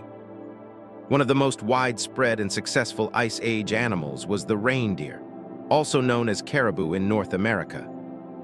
Reindeer thrived across vast northern regions, moving seasonally in enormous herds. Unlike mammoths, which relied heavily on grasses, reindeer had a more varied diet. They fed on grasses in summer, but in winter they turned to lichens, mosses, and low shrubs buried beneath snow. Their hooves were broad and sharp-edged, allowing them to dig through snow and ice with ease. Reindeer also possessed a unique adaptation that made life in low-light conditions easier. Their eyes changed color seasonally, shifting from golden hues in summer to deep blue in winter. This adaptation improved their ability to see ultraviolet light reflected by snow, making predators and food easier to detect in the long, dim months. In a world where daylight could be scarce for much of the year, this small adjustment mattered enormously. Alongside reindeer lived musk oxen, stocky animals built low to the ground with dense underwool that trapped heat close to their bodies. Musk oxen were not fast, but they were resilient. When threatened by predators, they formed defensive circles, protecting calves at the center. This behavior reduced vulnerability and allowed them to persist in regions where fleeing across open terrain would have been dangerous or impossible. Smaller herbivores also flourished. Arctic hares, for example, developed compact bodies and thick fur that changed color with the seasons. White in winter, brown or gray in summer, they blended into their surroundings, reducing the risk of predation. Their powerful hind legs allowed them to move quickly across snow, escaping danger despite their small size. Rodents played a surprisingly important role in Ice Age ecosystems. Lemmings, vas, and ground squirrels lived beneath the snow, where temperatures were more stable than above the surface. Snow acted as insulation, creating a subnivean layer where these animals could move, feed, and reproduce. Their burrowing activity eroded soil, influenced plant growth, and provided food for a wide range of predators. Population cycles among these small mammals were dramatic. Lemming populations in particular rose and fell in pronounced waves. During peak years, their numbers exploded, providing abundant food for foxes, owls, and other predators. When populations crashed, predators were forced to adapt, migrate, or decline themselves. These cycles rippled through the ecosystem, shaping relationships between species over time. Predators smaller than the Great Ice Age hunters were just as important to the balance of life. Arctic foxes, for instance, were masters of efficiency. Their thick fur, compact bodies, and keen senses allowed them to survive in some of the harshest conditions on Earth. They followed larger predators, scavenging leftovers, but also hunted rodents independently. Their ability to switch between food sources made them particularly resilient. Wolves, though larger than foxes, occupied an intermediate position between giants and small animals. Ice Age wolves were often larger than modern ones, adapted to hunting big prey like reindeer and bison. Yet they also hunted smaller animals when necessary. Their social structure allowed them to cooperate, share food, and raise young even when conditions were difficult. Wolves could travel long distances, tracking herds across changing landscapes shaped by ice and wind. Bird life during the Ice Age was more dynamic than one might expect. Many species migrated seasonally, moving south during the harshest months and returning north in summer. Others adapted to year-round cold. Snowy owls, for example, hunted rodents across open tundra, using silent flight and sharp vision to locate prey beneath snow. Their plumage provided both insulation and camouflage. Waterfowl depended heavily on the presence of meltwater lakes and rivers. As glaciers advanced and retreated, these water sources shifted location, forcing birds to adjust migration routes continually. Some species thrived in these dynamic conditions, exploiting newly formed wetlands rich in nutrients released by glacial sediments. Insects, often overlooked in discussions of the Ice Age, were fundamental to ecosystem function. Cold-tolerant species persisted through winters in larval or dormant states, emerging briefly during short summers. Pollinators adapted to compressed growing seasons, timing their activity precisely to coincide with flowering plants. Without insects, plant reproduction would have faltered, affecting every level of the food web. Cold did not eliminate reptiles and amphibians entirely, but it restricted them to warmer refuges. In southern regions, or during interglacial periods, these animals expanded their ranges. When conditions cooled again, they retreated. Their presence waxed and waned with the climate rhythm, illustrating how Ice Age ecosystems were not uniform, but mosaics of opportunity and constraint. Fish populations also responded to glacial conditions. Cold, oxygen-rich waters supported species adapted to low temperatures. Rivers fed by glacial melt fluctuated seasonally, sometimes dramatically. Fish had to cope with variable flow, sediment loads, and changing habitats. Those that could tolerate these shifts survived. Others vanished from affected regions. The success of smaller animals was closely tied to behavioral adaptation. Hibernation became a crucial strategy. Bears, though large, relied heavily on this approach, retreating into dens during winter to conserve energy. Smaller animals did the same, entering torpor or deep hibernation to survive periods when food was scarce and temperatures were extreme. Migration offered another solution. Birds, some mammals, and even insects used movement to escape the worst conditions. These migrations were not static routes, but flexible patterns adjusted over generations. Ice reshaped landscapes repeatedly, forcing animals to relearn pathways and timing. Those unable to adjust disappeared. Camouflage was another powerful tool. Seasonal color changes reduced predation risk. Fur density shifted with temperature. Even behavioral camouflage, such as remaining still or active at specific times, improved survival odds. In a world dominated by open spaces and snow-covered ground, visibility was both an advantage and a danger. For humans living among these animals, smaller species were often more reliable food sources than giants. While mammoths provided immense rewards, they were risky and rare targets. Small and medium-sized animals could be hunted more frequently. Rabbits, birds, fish, and rodents supplemented diets and provided fur, sinew, and bone for tools and clothing. This reliance influenced human behavior. Trapping, fishing, and small game hunting techniques became increasingly sophisticated. Knowledge of animal habits, seasonal cycles, and habitats grew over generations. Humans learned when certain animals would be abundant, when they would vanish, and how to exploit brief windows of opportunity during short summers. The endurance of smaller animals also influenced vegetation patterns. Grazing pressure from herbivores shaped plant communities. Borrowing altered soil composition. Seed dispersal occurred through fur, droppings, and caching behavior. These interactions maintained ecosystem function, even as climate shifted repeatedly. One of the reasons smaller animals endured where giants failed lies in reproduction.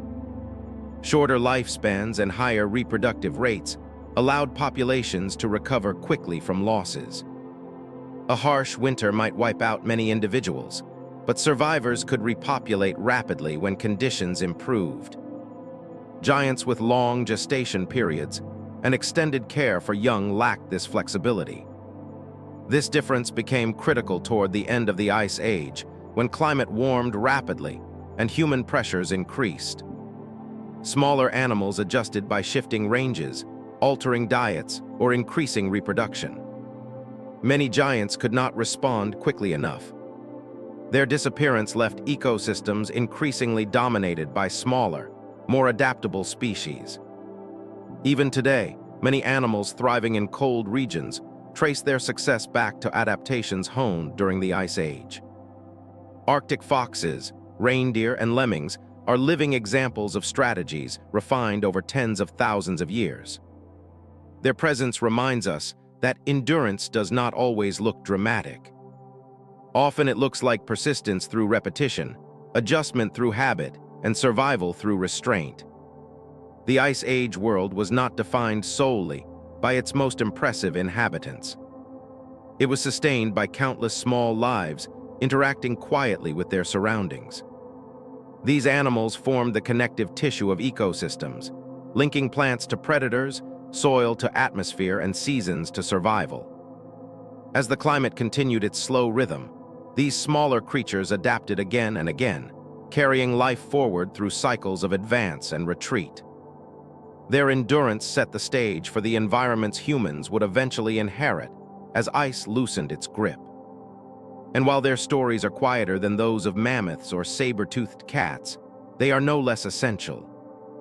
Long before animals crossed frozen plains or humans learned to read the land beneath their feet, plants were already doing the slow work of survival. During the Ice Age, life did not persist only through movement and muscle. It persisted through roots, leaves, spores, and seeds. Quietly, steadily, and without spectacle, plants adapted to cold, dryness, shifting soils, and extreme seasonality. They formed the foundation of every Ice Age ecosystem, even when they were barely visible above the snow. To imagine Ice Age plant life correctly, it helps to let go of images of lush forests blanketed in ice. Much of the world during glacial periods was not buried under permanent snow. Instead, large regions existed as tundra, steppe, or sparse woodland. These landscapes were defined less by what grew tall and more by what grew low, close to the ground, protected from wind, cold, and grazing. The tundra became one of the most widespread biomes of the Ice Age. Stretching across high latitudes and elevated regions, tundra environments were shaped by cold temperatures, short growing seasons, and frozen ground beneath the surface. Permafrost, soil that remained frozen year-round, prevented deep root growth and limited drainage. As a result, plants had to survive with shallow roots and make the most of a brief window each year when the upper soil thawed. Despite these constraints, tundra was far from lifeless. Mosses, lichens, grasses, sedges, and small flowering plants formed dense, resilient mats. These plants grew slowly, but they grew reliably. Many hugged the ground, using the earth itself as insulation. Low stature reduced exposure to wind and helped trap warmth near the surface. In this way, the tundra became a living carpet, flexible yet persistent. Lichens played a particularly important role.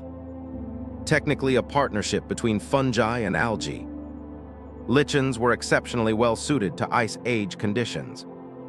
They required little soil, tolerated extreme cold, and could survive long periods of dormancy.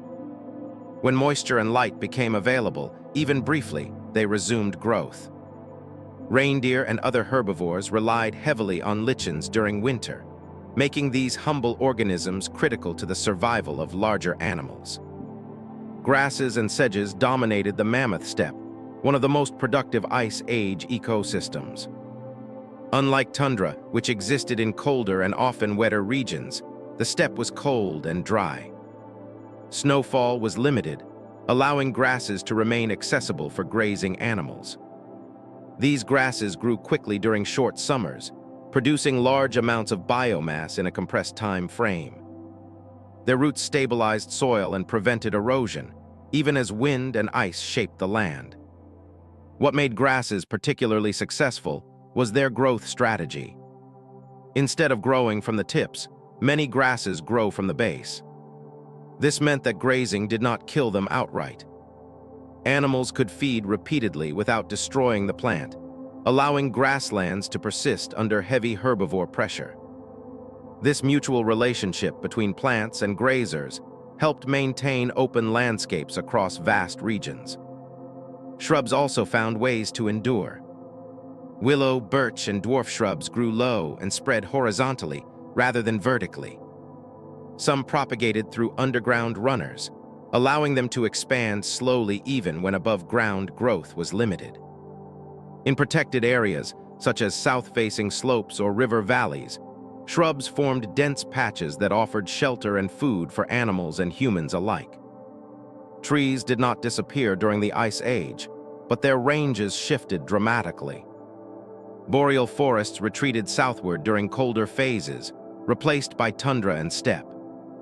In warmer interglacial periods, trees advanced north again, reclaiming territory.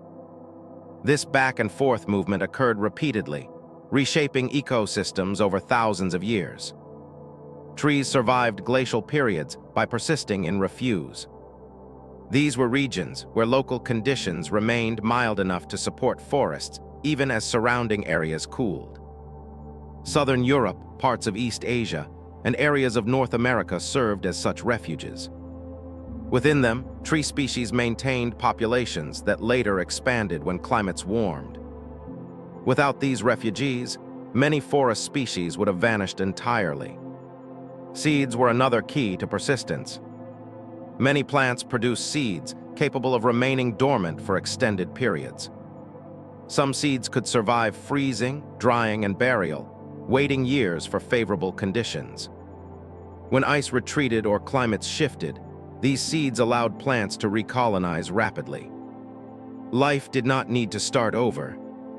It resumed. Soil itself was constantly changing under ice age conditions.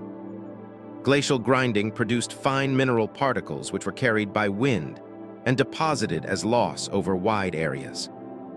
These lowest soils were rich in nutrients, though often low in organic matter at first. As plants colonized them, organic material accumulated, gradually building fertile ground. Much of the world's most productive agricultural land today rests on these ice age deposits. Plant growth influenced climate in return. Vegetation affected how much sunlight the surface absorbed or reflected. Darker plant-covered ground absorbed more heat than bare soil or ice, contributing to localized warming. Plants also played a role in the carbon cycle, absorbing carbon dioxide during photosynthesis and storing it in biomass in soils. As vegetation expanded or contracted, atmospheric carbon levels shifted, reinforcing broader climate trends. During colder phases, reduced vegetation meant less carbon stored on land, contributing to lower atmospheric carbon dioxide levels. During warmer periods, expanding forests and grasslands absorbed more carbon, altering the balance. Again, these feedbacks were slow but powerful, tying plant life directly into the rhythm of the ice age. Seasonality defined plant life more than temperature alone. Summers were short, intense bursts of activity. Plants flowered quickly, set seed rapidly, and stored energy for the long, dormant period ahead. Growth that might take months in warmer climates had to occur in weeks. Timing mattered. A late frost or early snowfall could mean failure for an entire season. Many plants adapted by synchronizing growth with daylight rather than temperature. Long summer days at high latitudes provided extended periods of sunlight, allowing photosynthesis to continue even when temperatures were modest. This adaptation helped compensate for the brevity of the growing season and allowed tundra and steppe to support surprisingly high productivity during summer. For animals, these plant cycles dictated movement and behavior. Herbivores timed migrations to coincide with peak plant growth. Predators followed. Humans learned to anticipate these patterns as well, planning movements and resource use around the seasonal availability of plants and the animals that depended on them. Plants also provided direct resources for humans. Edible roots, berries, seeds, and leaves supplemented diets dominated by animal products. While plant foods were often seasonal and less calorie-dense, they offered essential nutrients and variety. Knowledge of where and when these plants could be found was passed down through generations, forming an important part of cultural memory. Beyond food, plants supplied materials. Fibers were used for cordage. Wood, when available, provided fuel and structural support. Resins, barks, and leaves had medicinal or practical uses. Even in cold environments, humans developed intimate relationships with plant life, relying on subtle cues to locate and use resources efficiently. Fire management interacted closely with vegetation. In some regions, humans used fire deliberately to shape landscapes, encouraging the growth of certain plants or attracting grazing animals to newly cleared areas. Even without human influence, natural fires occurred during dry periods, reshaping plant communities and creating mosaics of different growth stages. The quiet persistence of plants during the Ice Age is easy to overlook because it lacked drama. There were no migrations spanning continents, no towering forms casting long shadows. Yet without this persistence, none of the more visible life could have survived. Plants stabilized soils, fed animals, moderated climate, and stored the energy that fueled ecosystems. As ice advanced and retreated, plant communities reorganized again and again.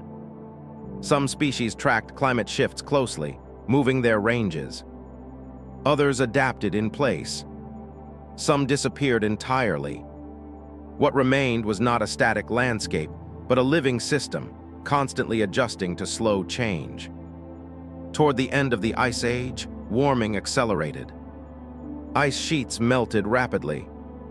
Sea levels rose. Forests advanced northward. Grasslands fragmented. New plant communities emerged, reshaping habitats once more. The tundra retreated in many regions, replaced by woodlands and mixed forests. For plants, as for animals, the world was changing again. Yet the legacy of Ice Age vegetation remains. Modern tundra, boreal forests, and grasslands carry genetic and ecological traces of those long, cold periods. Soils formed under glacial conditions continue to support life. Plant strategies developed for endurance still shape how ecosystems function today. Long before cities, borders, or written memory, human lives unfolded beneath skis that felt endlessly wide and often unforgiving. During the Ice Age, early humans lived in a world defined not only by cold, but by openness. Vast plains stretched for days of travel. Tree cover was sparse in many regions. The horizon was rarely broken by anything taller than a distant hill or a slow-moving herd. Above it all, the sky dominated daily experience, changing light, color, and weather in ways that shaped how people thought, moved, and survived. These early humans were not visitors to the Ice Age world. They were products of it. Our species, Homo sapiens, emerged and spread during this long period of climatic fluctuation, alongside other human relatives such as Neanderthals and Denisovans. The Ice Age did not merely challenge them. It shaped their bodies, their behaviors, and the social systems that allowed them to persist. Living beneath cold skis required constant attention to the environment. Temperatures could shift dramatically between seasons, and sometimes within days. A clear sky could mean brutal cold at night. Heavy cloud cover might bring snow, wind, or sudden thaw. Early humans learned to read these signs not through instruments, but through experience passed down across generations. Survival depended on anticipating change rather than reacting to it too late. Clothing became essential. Unlike animals adapted to cold with thick fur, humans relied on layered coverings made from animal hides and furs. Preparing these materials took time and skill. Skins had to be cleaned, scraped, softened, and sewn together using bone needles and sinew. Poorly made clothing could mean frostbite or death. Well-made garments allowed humans to inhabit regions that would otherwise be inaccessible. Shelter was equally important. Early humans did not rely on a single type of dwelling. In some regions, caves provided natural protection from wind and cold. Elsewhere, people built temporary structures using wooden frames, hides, and sometimes bones from large animals like mammoths. These shelters were not permanent homes, but seasonal camps assembled and dismantled as groups moved through their territories. Fire was central to life beneath Ice Age skis. It provided warmth, light, protection from predators, and a way to cook food, making it easier to digest and safer to eat. Maintaining fire required constant effort. Embers had to be protected during travel. Fuel had to be gathered even in landscapes where wood was scarce. In treeless regions, people burned dried grasses, shrubs, or even animal dung. Cooking changed how humans interacted with their environment. Meat could be preserved by drying or smoking. Frozen carcasses could be thawed and consumed months after an animal was killed. Plants that were otherwise inedible became usable once cooked. Fire extended the usefulness of available resources, reducing waste and increasing resilience during lean periods. Movement defined Ice Age human life. These groups were mobile not because they lacked the ability to settle, but because their environment demanded it. Animals migrated. Plants grew seasonally. Water sources shifted. Humans followed predictable patterns rather than random wandering. Territories were known, remembered, and revisited. Movement was often cyclical, tied to seasons rather than exploration for its own sake. Despite this mobility, humans were not isolated individuals drifting through empty land.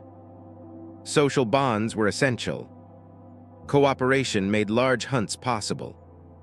Sharing food reduced the risk of starvation. Knowledge about landscapes, animals, and weather was distributed across the group.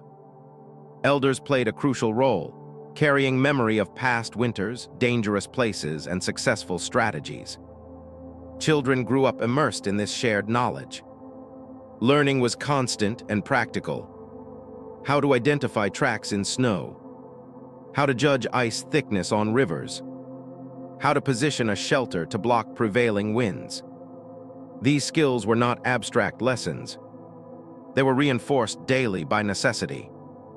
Early humans beneath Ice Age skis also lived alongside other human species. Neanderthals adapted to cold climates with stockier builds and robust physiques, occupied large parts of Europe and Western Asia. They hunted large animals, used fire-made tools, and cared for injured group members. Denisovans, known mostly through genetic traces, inhabited parts of Asia. Interactions between these groups were complex, involving competition, coexistence, and interbreeding. Genetic evidence shows that modern humans carry DNA from Neanderthals and Denisovans, indicating that these groups were not entirely separate. Encounters likely occurred in shared landscapes, along migration routes, or in resource-rich regions.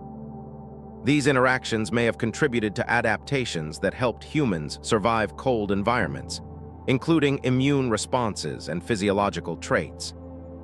The cold itself influenced human biology.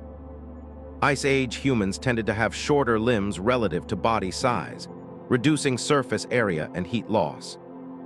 Body mass distribution favored heat retention. Metabolic demands were high, requiring calorie-rich diets dominated by animal fats and proteins.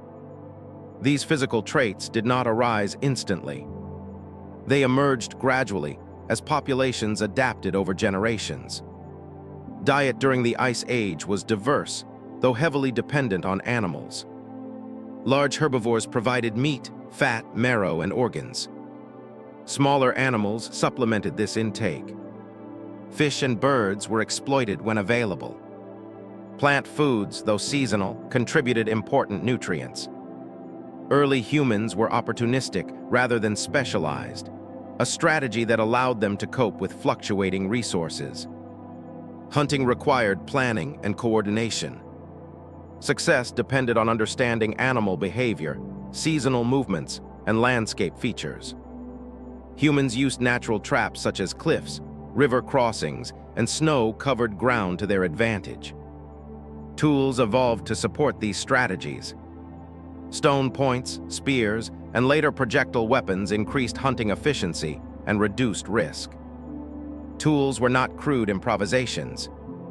Ice Age humans produced a wide range of specialized implements. Stone blades were shaped with precision. Bone and antler were fashioned into points, needles, and handles. Toolkits varied by region, reflecting local materials and traditions.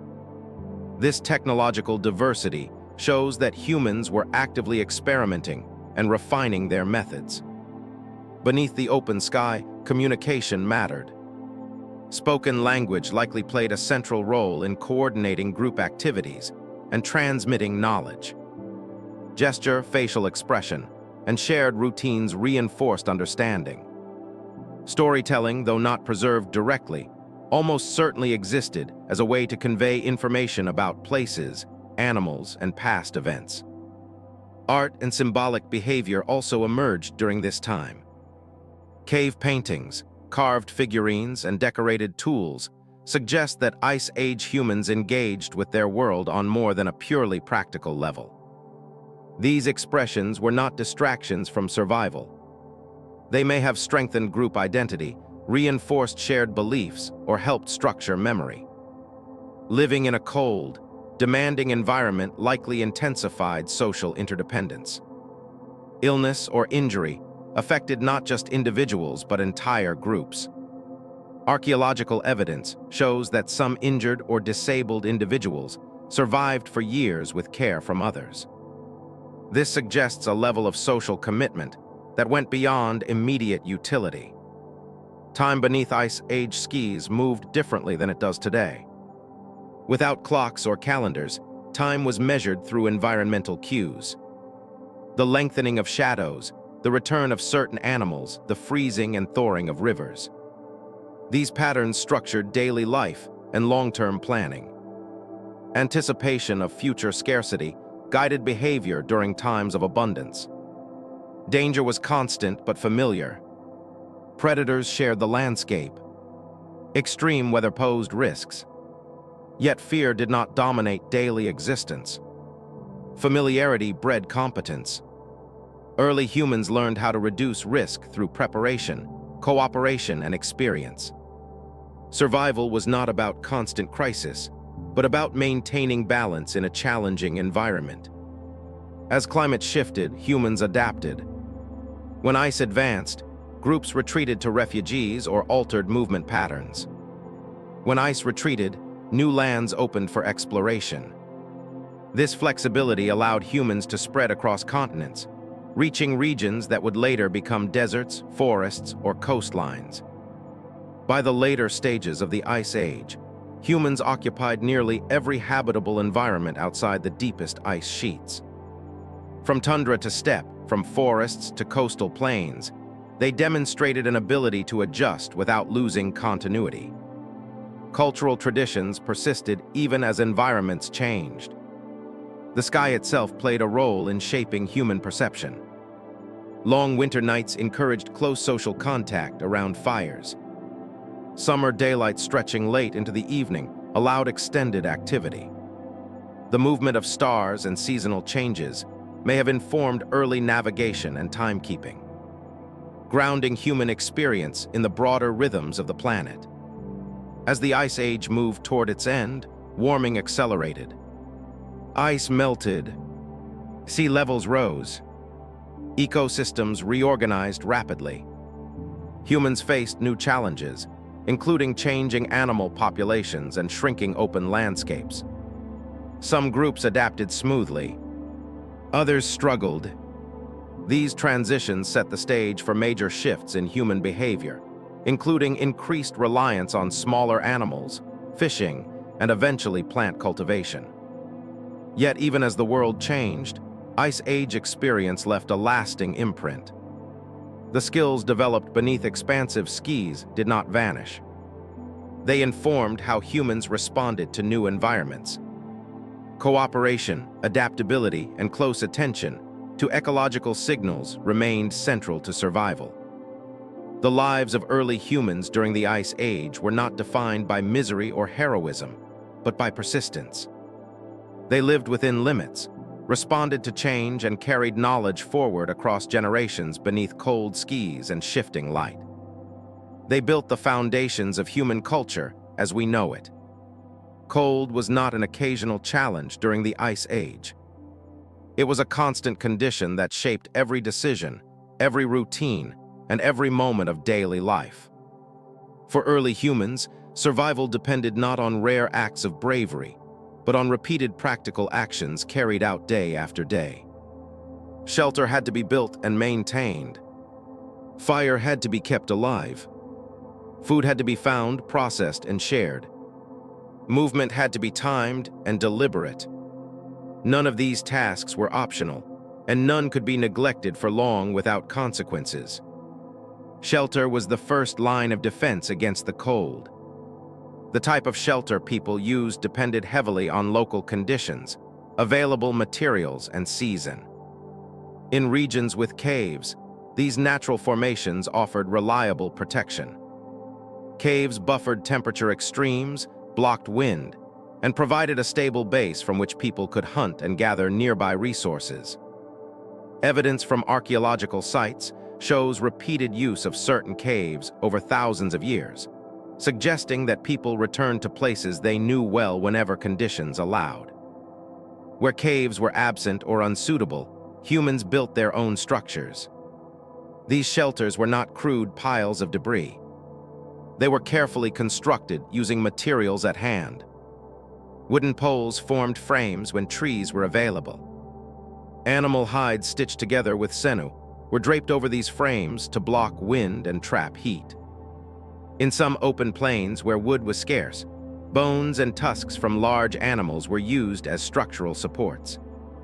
These bone-built shelters were anchored into the ground and covered with hides, creating enclosed spaces that could retain warmth even during severe cold. Placement mattered. Shelters were often positioned to take advantage of natural windbreaks such as hills, rock outcrops, or river banks. Entrances were oriented away from prevailing winds. The ground beneath was sometimes lined with vegetation, hides, or even compacted snow to reduce heat loss. Small design choices made significant differences in comfort and safety. Fire transformed these shelters from mere windows into livable spaces. Maintaining fire was a daily responsibility that required planning and vigilance. Fire did not appear easily in a cold, windy environment. It had to be protected from moisture, fed with fuel, and carried from place to place when groups moved. Embers were sometimes transported in containers made of bark, bone, or stone, allowing fires to be restarted without creating sparks from scratch. Fuel availability varied widely. In forested areas, wood was the primary fuel. In open steppe or tundra, dried shrubs, grasses, and animal dung were burned. Bone, rich in fat, could also serve as fuel when other materials were scarce. Each type of fuel burned differently, requiring knowledge of how to manage heat, smoke, and duration. Fire provided more than warmth. It allowed food to be cooked, which increased caloric intake and reduced disease. It softened hides, hardened wooden tools, and enabled the shaping of stone and bone implements.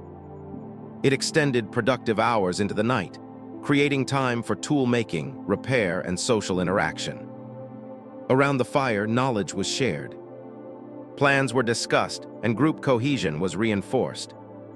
Food acquisition structured much of daily activity. Hunting was demanding and unpredictable. Success depended on understanding animal behavior, weather conditions, and terrain. Large hunts required coordination among multiple people, sometimes involving days of preparation. Smaller game could be taken more opportunistically using traps, snares, or simple weapons. Processing food was as important as acquiring it. A large animal provided enormous resources, but only if it could be used efficiently.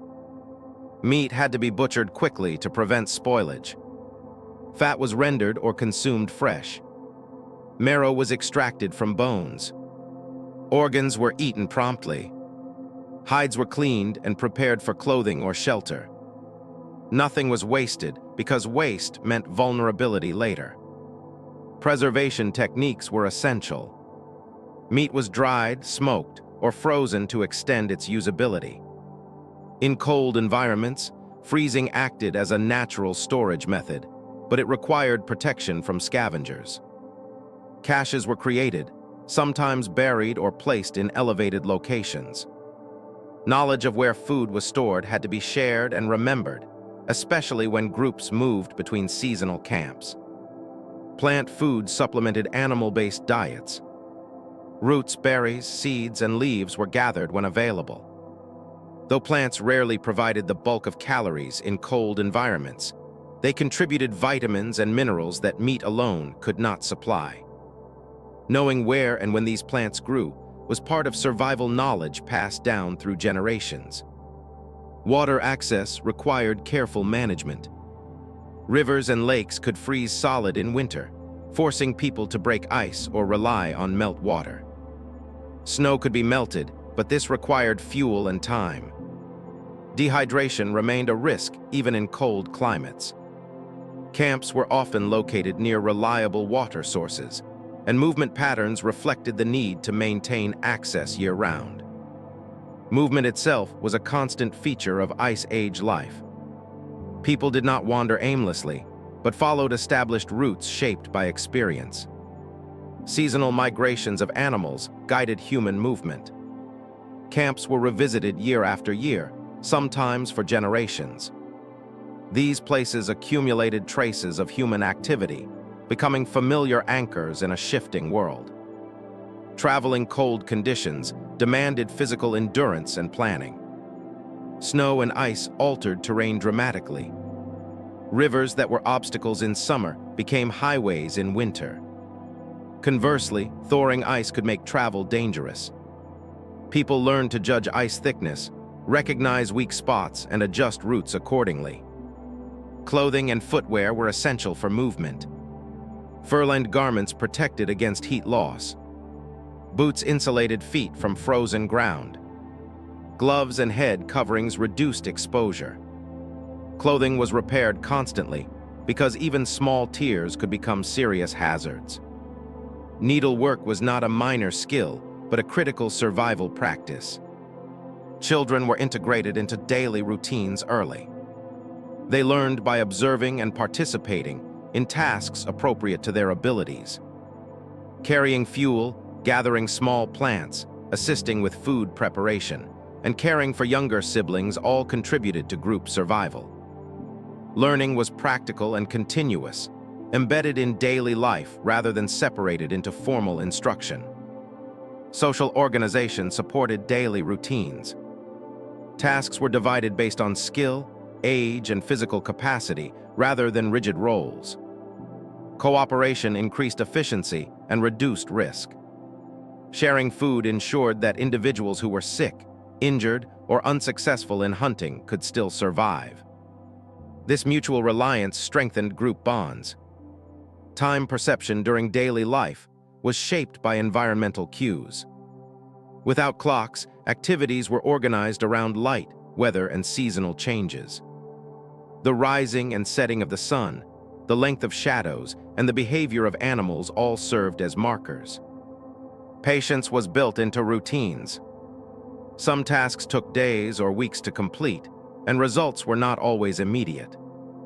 Illness and injury were constant concerns. Cold exacerbated infections and slowed healing. Burns, cuts, and broken bones could be fatal without care. Evidence from skeletal remains shows that injured individuals often survived long periods, suggesting that others supported them.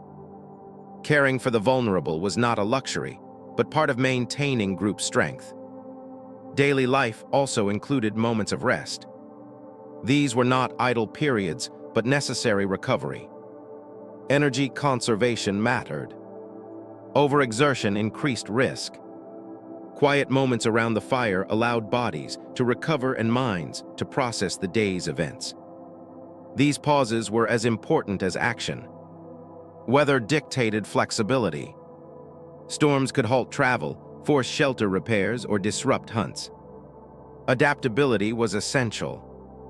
Plans were adjusted constantly. Rigid schedules did not exist. Instead, people responded to conditions as they arose, using experience to make informed decisions. Despite the demands of cold, daily life was not defined solely by hardship. Familiar routines provided a sense of stability. Returning to known camps, sharing meals, and maintaining social ties created continuity even as environments changed. This continuity helped humans persist through long periods of uncertainty. As the Ice Age progressed and climates shifted, these daily practices evolved. Warmer periods allowed greater reliance on plant foods and more stable camps. Colder phases demanded increased mobility and dependence on hunting. The core principles remain the same: shelter against exposure, fire for transformation, food for energy, and movement guided by knowledge. These routines did not vanish with the end of the Ice Age. They formed the basis for later adaptations as humans transitioned into new environments. The skills developed in cold conditions influenced how people responded to forests, coastlines, and eventually agricultural landscapes. Understanding daily life in the cold reveals that survival was not a series of dramatic moments, but a steady accumulation of practical choices. Each shelter repaired, each fire tended, Each meal shared contributed to persistence across generations. Long before survival became something people could take for granted, thought itself was a tool. During the Ice Age, human minds were shaped by constant negotiation with their surroundings. Every decision carried weight. Every mistake could ripple outward. And yet, within this demanding environment, humans did more than endure. They imagined, they planned, they experimented, and they expressed ideas that went far beyond immediate necessity. Art, tools, and abstract thinking did not appear despite harsh conditions. They emerged because of them. Tool making was not simply about efficiency. It was about foresight. A stone tool was never just a stone. It represented knowledge of materials, anticipation of future needs, and the ability to imagine an object before it existed. Selecting the right stone required understanding fracture patterns, hardness, and availability. Shaping it demanded skill, patience, and muscle memory developed through years of practice. One poorly struck blow could ruin hours of preparation. Ice Age toolkits were remarkably diverse. Stone blades, scrapers, points, burr, and awls were produced with increasing precision over time.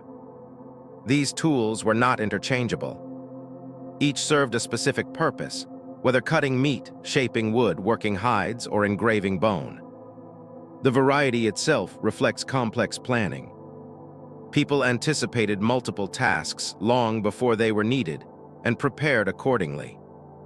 Bone and antler became especially important materials. Unlike stone, they could be shaped into thin, flexible forms without shattering. This allowed the creation of needles with eyes, barbed points, fishing hooks, and decorative objects.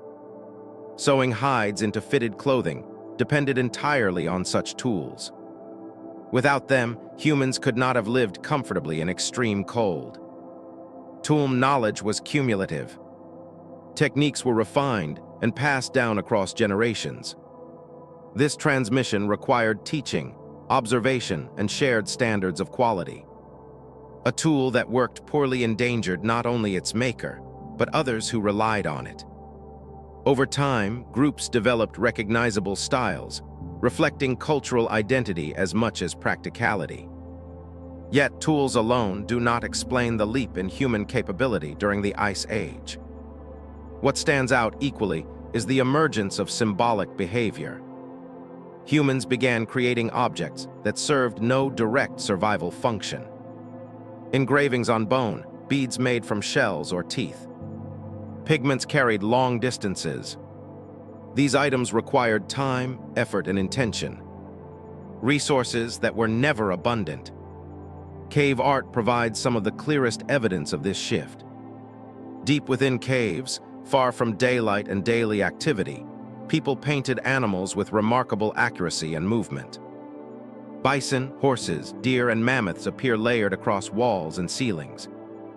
These were not casual sketches. They were carefully placed, sometimes incorporating the natural contours of rock to give figures depth and motion. The choice of location matters. These spaces were dark, difficult to access, and removed from everyday life. Entering them required firelight, preparation, and likely ritualized behavior. This suggests that the act of creating art was meaningful beyond decoration. It may have been tied to storytelling, teaching, belief systems, or group identity. Art also appeared in portable forms.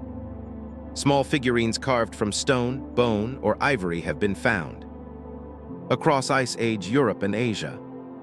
Some depict animals, others depict human forms, often emphasizing certain features. The repetition of these forms across wide regions suggests shared ideas that traveled with people as they moved. Meaning is difficult to reconstruct from these objects alone. What matters more is that humans were thinking symbolically. They were capable of letting one thing stand for another. This ability underpins language, memory, and social cohesion. It allows knowledge to be stored outside the individual, embedded in objects, images, and stories. Storytelling likely played a central role in Ice Age life. Without writing, memory was preserved through repetition and narrative. Stories could encode information about landscapes, animal behavior, past events, and social norms. They could warn of danger, explain seasonal changes, or reinforce cooperation around fires in long nights. Stories became tools as vital as stone blades. Language itself evolved under these conditions. Coordinating hunts, teaching tool-making, and maintaining social bonds required precise communication. Over time, vocabulary expanded to include abstract concepts such as time, intention, and obligation. These linguistic developments supported increasingly complex social structures. Thought at the edge of survival was practical, but not limited to the present moment. Ice Age humans planned for seasons ahead. They anticipated scarcity.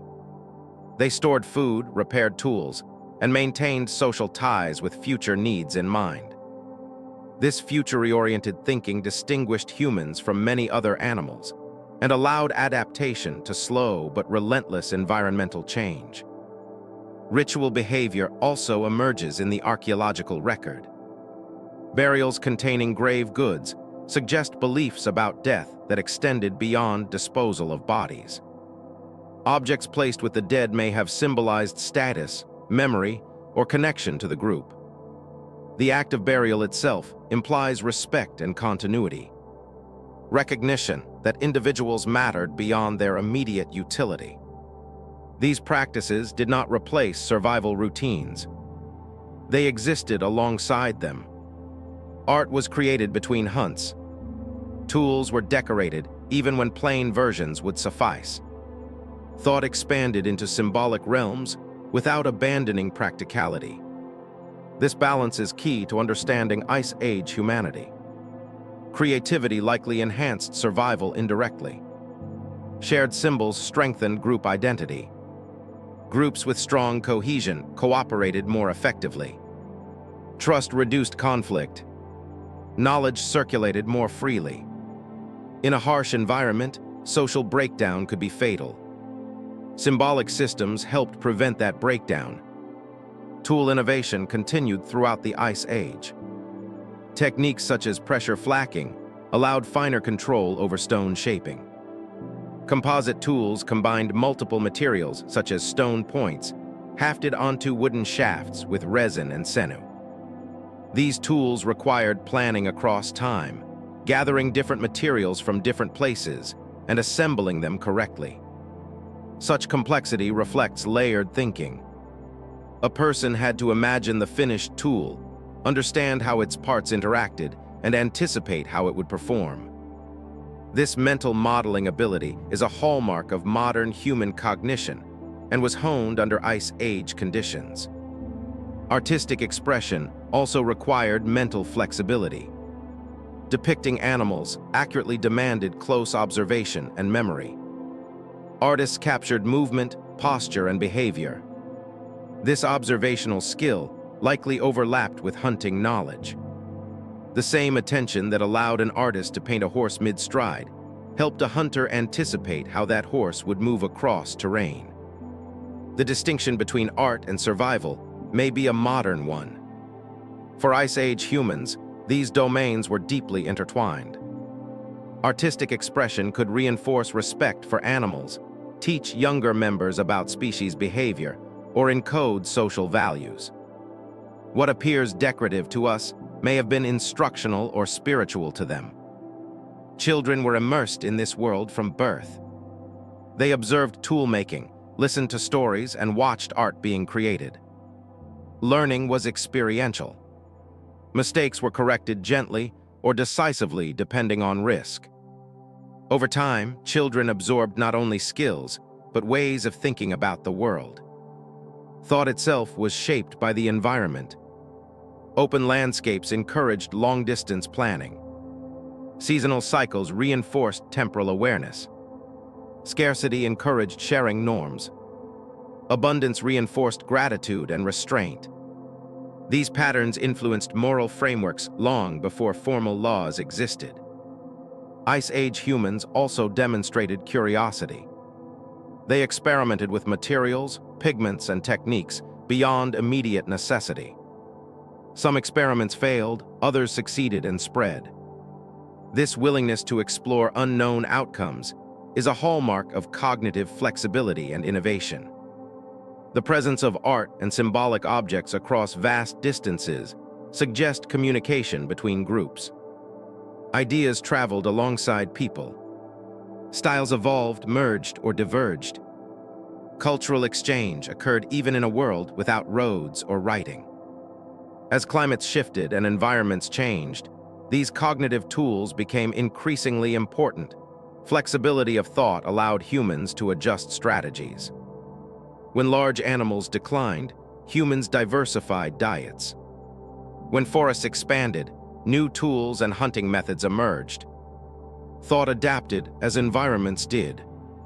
By the later stages of the Ice Age, humans possessed a rich cognitive toolkit. They could imagine futures, preserve memories, cooperate in large groups, and express ideas through objects and images. These abilities did not make survival easy, but they made adaptation possible. The Ice Age did not suppress creativity. It refined it. Constraints sharpened innovation. Necessity encouraged efficiency. Uncertainty rewarded foresight. In this context, art and thought were not luxuries. They were extensions of survival, woven into daily life as tightly as shelter and fire. Not every threat in the Ice Age announced itself with noise or movement. Some arrived quietly, carried on the wind, hidden in the cold, or waiting patiently in patterns people failed to notice until it was too late. Life during this time existed close to a boundary that shifted constantly. A boundary where small misjudgments could tip the balance between survival and loss. Danger was not an occasional interruption. It was a background condition woven into daily experience, shaping how humans and animals behaved, adapted, and sometimes disappeared. Cold itself was an ever-present risk, but rarely the most dramatic one.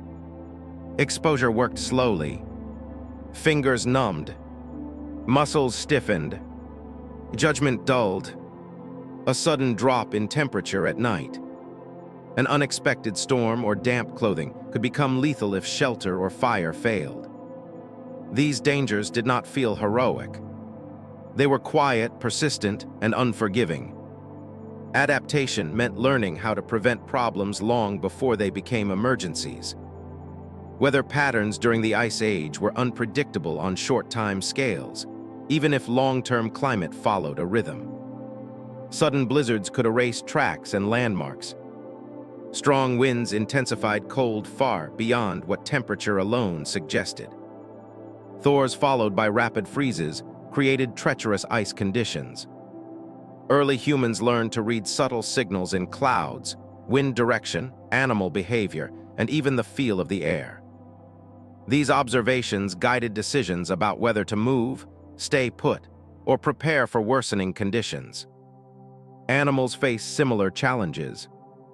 Many species developed behavioral strategies to reduce exposure. Herds clustered tightly during storms. Smaller animals retreated beneath snow or into burrows where temperatures were more stable. Predators adjusted hunting schedules, conserving energy during extreme cold and exploiting moments of vulnerability when prey struggled.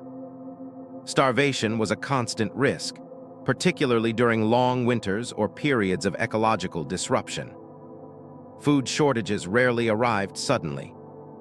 They crept in as familiar resources became less reliable. A herd that failed to return. A river that froze deeper than expected. A plant that did not reappear in spring. Adaptation required diversification.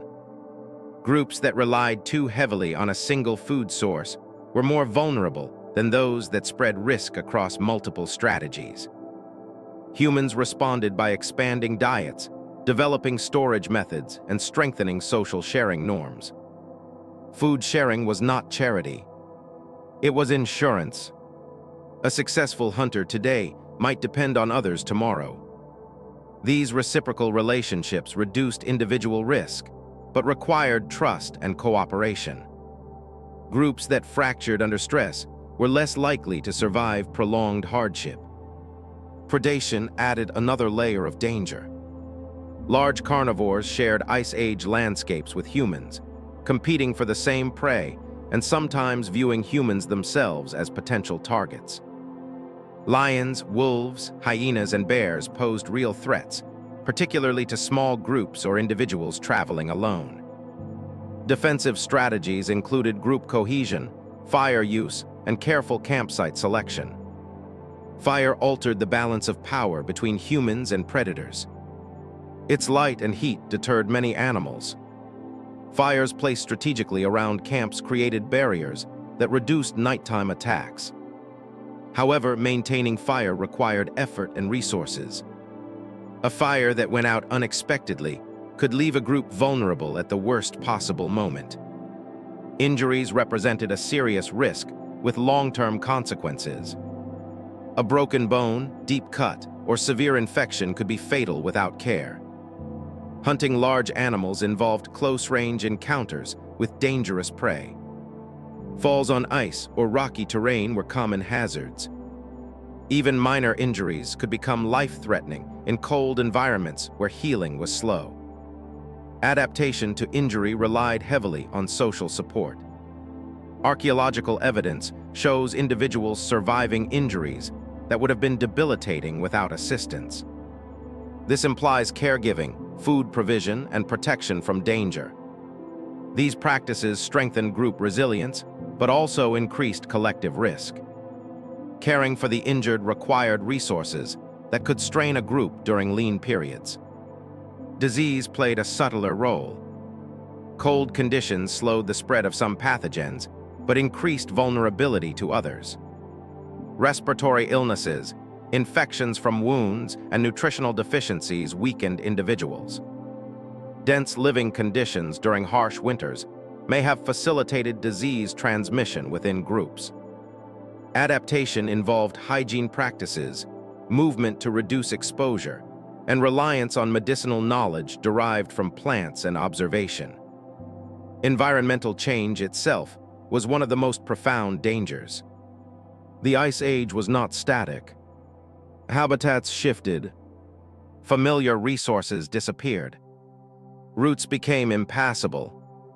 Populations of animals rose and fell. Adaptation required recognizing when an environment was no longer viable and having the flexibility to relocate or change strategies. Some species adapted successfully, others did not. Large animals with slow reproductive rates were particularly vulnerable to rapid environmental shifts. When grasslands shrank or forests expanded, grazing specialists struggled. Predators dependent on those herbivores faced cascading effects. Extinction was rarely the result of a single factor. It emerged from a convergence of pressures that exceeded adaptive capacity. Humans too experienced losses. Archaeological records show abandoned sites, population bottlenecks, and regional disappearances. Groups that failed to adapt to changing conditions vanished, leaving little trace beyond scattered tools or fire remnants. Survival was not guaranteed by intelligence alone. It depended on timely decisions and the ability to adjust cultural practices. Adaptation often involved trade-offs. Moving to a new region might reduce exposure to cold, but increase competition with other groups. Shifting diet might alleviate immediate hunger, but introduce nutritional challenges. Settling near water improved access to resources, but increased flood risk. There were no perfect solutions, only better or worse options. Learning from failure was critical. Mistakes were costly, but they also informed future behavior. Groups that survived did so because knowledge accumulated over generations. Stories of dangerous places, failed hunts, or deadly winters were remembered and shared. Memory became a survival tool, allowing people to avoid repeating errors. Animals exhibited similar learning patterns. Migration routes shifted over time. Predator strategies evolved. Prey behavior adapted to new threats. These changes did not happen instantly. They emerged through repeated exposure to risk and selective survival. One of the most significant adaptations was flexibility and movement. Groups that remained mobile could respond more effectively to local shortages or environmental shifts. Mobility allowed escape from deteriorating conditions. However, constant movement carried its own risks, including exhaustion, exposure, and unfamiliar territory. Balancing mobility and stability was a continual challenge. The thin line between life and loss was most evident during transitional periods. As climates warmed or cooled rapidly, established patterns broke down. Animals moved unpredictably. Plants changed distribution. Humans faced unfamiliar conditions that tested existing knowledge. These periods saw increased mortality and population turnover. Despite these dangers, Ice Age life was not defined by constant crisis. Many risks were managed through routine. Preventative measures mattered more than emergency responses. Well-maintained clothing prevented exposure. Reliable shelters reduced weather impact. Knowledge of seasonal cycles minimized starvation. These practices transformed danger into manageable risk. Adaptation was cumulative. Each generation inherited strategies refined by those before them. Innovations were tested against reality. Successful ones persisted. Failed ones disappeared. Over time, this process produced cultures finely tuned to specific environments. Yet adaptation had limits. When change exceeded those limits, loss followed. The disappearance of large Ice Age animals illustrates this clearly. Climate shift reduced suitable habitat. Human hunting increased pressure. The combination overwhelmed species that had survived previous cycles. Their extinction reshaped ecosystems and human behavior alike. For humans, surviving these transitions required further adaptation. Diets diversified. Toolkits changed. Social structures adjusted. The loss of familiar prey forced innovation rather than collapse, but not without hardship. Understanding danger in the Ice Age requires recognizing that survival was rarely dramatic. It was a matter of countless small decisions made correctly more often than not. The margin for error was narrow. Adaptation was not optional. It was constant, ongoing, and deeply embedded in daily life. This thin line between life and loss shaped how humans thought about the world. It fostered caution, respect for uncertainty, and reliance on shared knowledge. It reinforced the importance of community and memory. These traits would prove essential as the Ice Age continued to shift toward its final phase. Change did not arrive with a single warm morning or a dramatic collapse of ice. Instead, it crept in quietly, carried by slightly longer summers, higher sun angles, and subtle shifts in wind and water. For thousands of years, the world had known how to live with ice as a dominant force. Then, almost imperceptibly at first, the balance began to tip. Glaciers that had advanced and retreated many times before started to withdraw more decisively. The Earth entered a phase not of sudden transformation, but of sustained release. This warming phase, often called the Great Thaw, did not mean that cold vanished overnight. Winters remained harsh for many generations. Snow still fell, sometimes heavily. Ice persisted in vast quantities. What changed was the long-term trend. Each summer melted a little more ice than the previous one. Snow lines crept uphill. Seasonal meltwater flowed farther and longer. Over centuries, these small differences accumulated into a global shift that reshaped the planet. The causes of this thaw were rooted in the same slow mechanics that had driven the Ice Age itself. Earth's orbital patterns changed once again, altering how solar energy reached the planet. Summers in the high latitudes grew warmer, allowing winter snow to melt more completely. Ice sheets, once stable or growing, began to thin at their edges. As darker land and water surfaces were exposed, they absorbed more heat than reflective ice, accelerating warming through feedback loops that reinforced the trend. As ice retreated, it released enormous volumes of water. Meltwater poured into rivers, lakes, and oceans, raising sea levels across the globe. This rise did not happen smoothly. It occurred in pulses, sometimes rapidly, when large ice dams failed or ice sheets destabilized. Coastlines shifted inland. Low-lying plains disappeared beneath the sea. Areas that had supported human and animal life for thousands of years were slowly then more quickly submerged. For people living along these coasts and river valleys, the changes were impossible to ignore. Camps had to be relocated repeatedly as water encroached. Familiar landmarks vanished. Travel routes altered. What had once been dry ground became marsh, then shallow water, then open sea. These changes unfolded over generations, allowing adaptation, but they still carried loss. Places remembered by elders became stories rather than destinations. Inland retreating ice transformed landscapes in different ways. As glaciers melted, they left behind vast amounts of sediment. Meltwater rivers carved new channels through this material, sometimes changing course dramatically as conditions evolved. Floodplains expanded. Wetlands formed.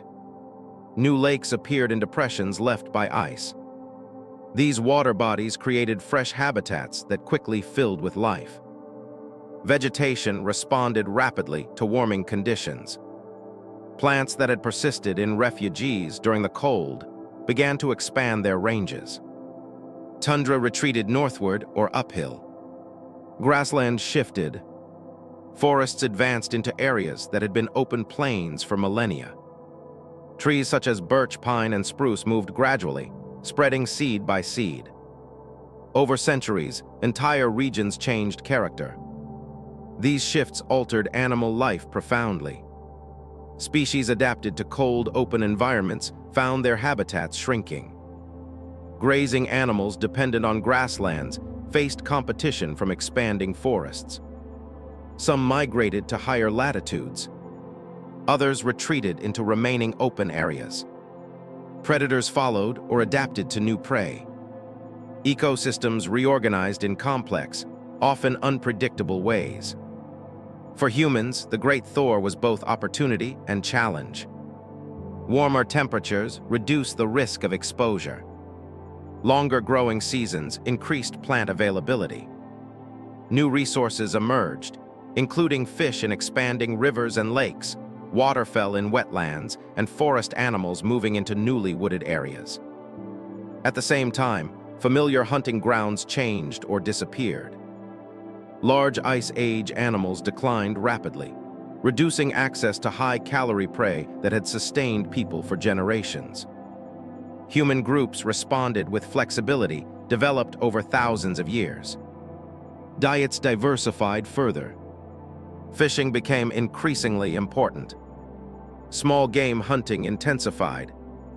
Plant foods played a larger role in daily sustenance. Technologies adapted to new conditions. Tools suited for open plains were supplemented or replaced by those effective in forests and wetlands. Movement patterns changed as well. Seasonal migrations adjusted to track new resource distributions. Some groups became more localized, returning repeatedly to productive areas rather than traveling long distances. Others continue to move widely, exploiting transitional environments where different ecosystems met. The rising seas that ended land bridges had lasting consequences. Connections between continents were severed. Populations that had once been part of continuous networks became isolated. Cultural traditions diverged. Genetic exchange slowed. Boats and watercraft became more important for maintaining contact across water, marking a shift in how humans related to their environment. As ice sheets melted, the Earth's crust responded. Land previously compressed by ice began to rise slowly, a process that continues in some regions today. This rebound altered coastlines further, sometimes lifting former shorelines above current sea level. The landscape became a palimpsest of past conditions with traces of former beaches, river beds, and ice margins visible to those who learned how to read them. Climate variability did not vanish with warming. Instead, it intensified in some respects. Rapid melt events disrupted ocean circulation. Freshwater influx altered currents that distributed heat globally. Weather patterns shifted, sometimes unpredictably. Periods of warming were interrupted by brief returns to colder conditions. These fluctuations tested adaptability once more. The disappearance of Ice Age giants accelerated during this time. Mammoths, mastodons, giant deer, and other large animals declined across most of their ranges. The reasons were multiple and interconnected. Habitat loss reduced suitable environments. Human hunting pressure increased as populations grew and spread. Climate change altered food availability. Together, these factors pushed many species beyond recovery. The loss of these animals reshaped human societies. Large game hunting became less central. Social organization adapted to different resource strategies. Storage methods changed. Settlement patterns adjusted. The end of the Ice Age was not a single turning point, but a series of adjustments unfolding over thousands of years. Culturally, this period saw increased regional diversity as groups became more settled or adapted to specific environments.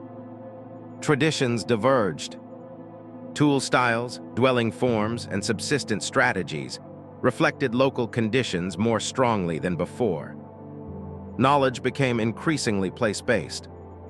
The Thor also reshaped the emotional landscape of human life.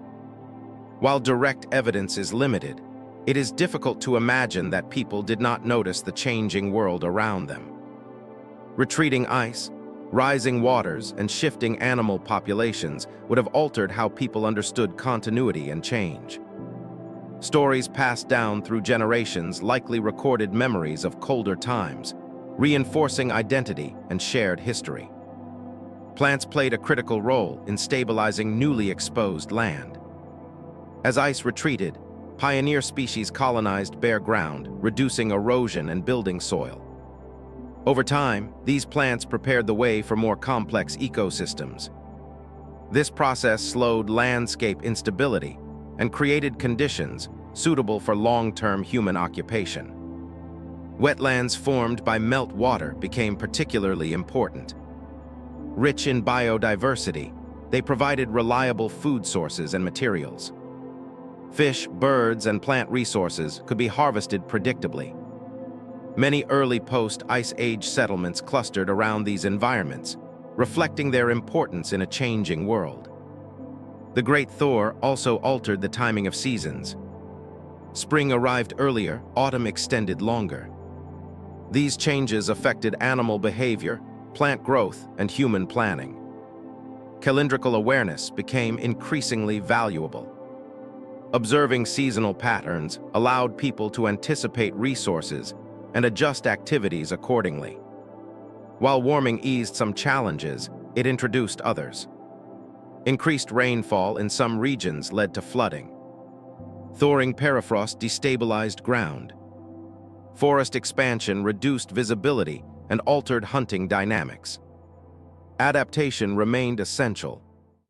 The end of the Ice Age did not represent a clean break from the past. Many Ice Age practices persisted long into warmer periods. Clothing techniques, social cooperation, and knowledge transmission remained rooted in cold world experience. The Thor built upon these foundations rather than erasing them. From a planetary perspective, the release of ice marked a profound reorganization. Oceans rose, currents shifted, atmospheric composition changed, ecosystems reassembled. Life adjusted, as it always had, to new constraints and opportunities. For humans, the thaw set the stage for developments that would later transform the world even more dramatically. Stable climates in some regions allowed experimentation with plant cultivation. Sedentary lifestyles became more viable. Population growth accelerated.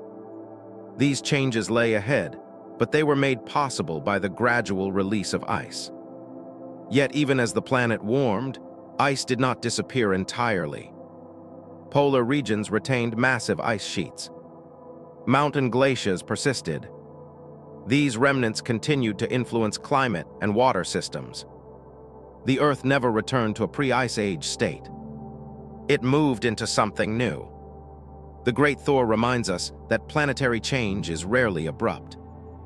It unfolds through accumulation, feedback, and adaptation. For those living through it, change was experienced not as a single event, but as a series of adjustments layered across generations. As ice released its grip, it did not simply retreat. It handed the planet over to new dynamics. Land once shaped by grinding ice became shaped by roots, rivers, and human hands. The Ice Age world faded gradually, leaving behind a transformed Earth that carried both loss and possibility. Long after the cold loosened its hold, and the great ice sheets began to retreat, the consequences of the Ice Age did not simply fade away. Instead, they unfolded slowly, unevenly, and with lasting impact. Some forms of life adapted and carried forward into the warmer world that followed. Others declined, fragmented, and eventually vanished. Extinction and survival were not opposing outcomes decided in a single moment. They were parallel processes unfolding side by side, reshaping the planet into something permanently different from what had existed before. The disappearance of Ice Age animals is often described as a sudden loss, but in reality, it was a prolonged unraveling. Many large species had survived multiple cold cycles before. Mammoths, mastodons, giant ground sloths, saber-toothed cats, and enormous deer had endured advancing ice, retreating ice, shifting vegetation, and changing sea levels. What made the final phase different was not a single factor, but the convergence of several pressures acting at once. Climate change played a central role as the world warmed. Habitats that supported large cold-adapted animals shrank or transformed. Open grasslands gave way to forests in many regions. Tundra retreated northward. Seasonal patterns became less predictable during periods of rapid warming. For animals specialized for grazing on cold steppe vegetation, these changes reduced food availability in fragmented populations. At the same time, human presence expanded. As Ice Age humans adapted successfully to a wider range of environments, their numbers grew.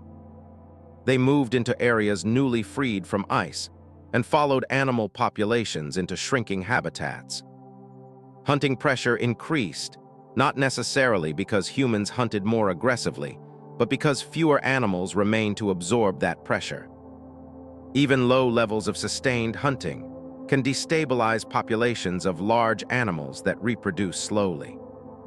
Large animals were particularly vulnerable due to their life histories.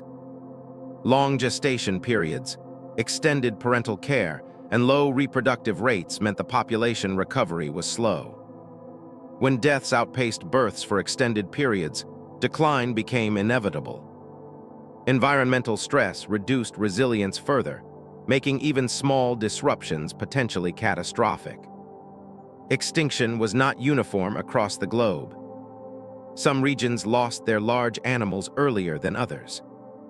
In parts of Australia, Megapora disappeared tens of thousands of years before the end of the last ice age, likely influenced by early human arrival combined with climatic shifts. In the Americas, many large species vanished near the end of the ice age, coinciding with rapid warming and expanding human populations. In parts of Eurasia and Africa, some large animals survived, reflecting differences in climate stability, human coexistence, and ecological structure. Not all ice age animals disappeared. Many survived by adapting. Wolves, foxes, bears, deer, bison, and reindeer persisted by adjusting ranges, diets, and behaviors. Smaller animals with faster reproductive cycles adapted more readily to changing conditions. Birds altered migration routes. Fish followed new waterways. Insects shifted life cycles to match new seasonal patterns. Plants also experienced loss and survival. Some cold-adapted species retreated into shrinking refuges, persisting only in high latitudes or mountainous regions. Others disappeared entirely when suitable conditions vanished. Meanwhile, forests expanded, reshaping ecosystems. New plant communities formed, supporting different combinations of animals and altering food webs permanently. For humans, the disappearance of large Ice Age animals forced significant changes. Hunting strategies had to adapt. Reliance on a few massive prey species gave way to broader subsistence strategies. Fishing, bird hunting, small game trapping, and plant gathering became increasingly important.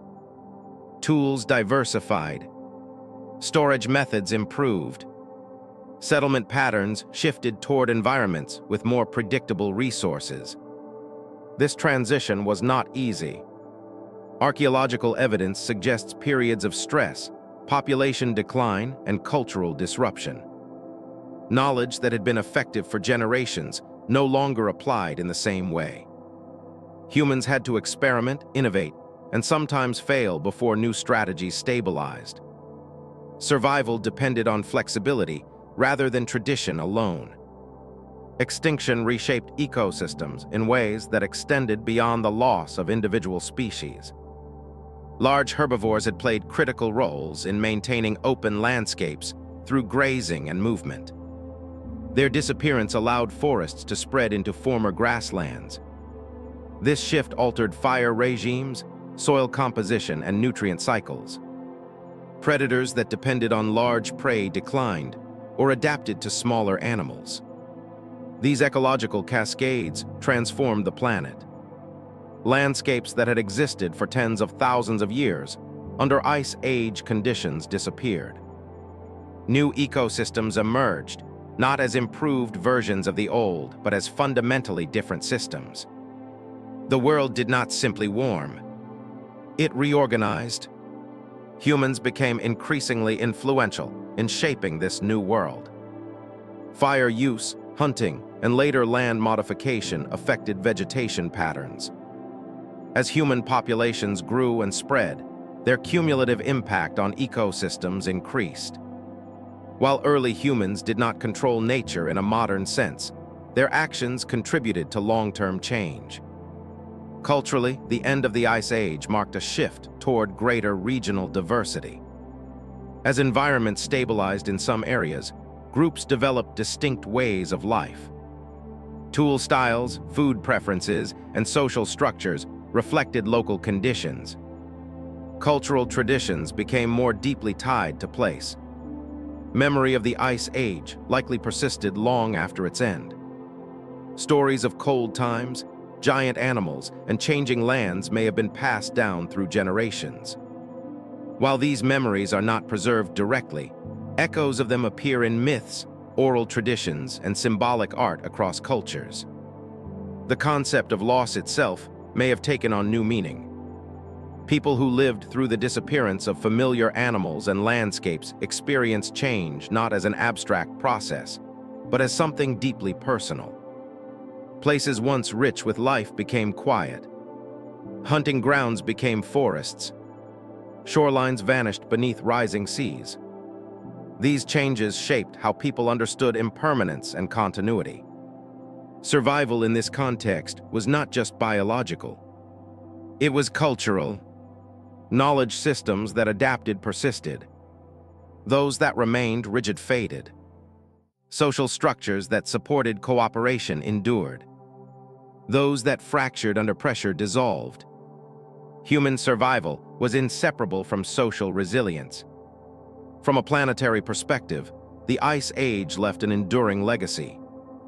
Modern coastlines, river systems, soils, and ecosystems all bear its imprint. The distribution of species today reflects pathways opened and closed by ice and sea.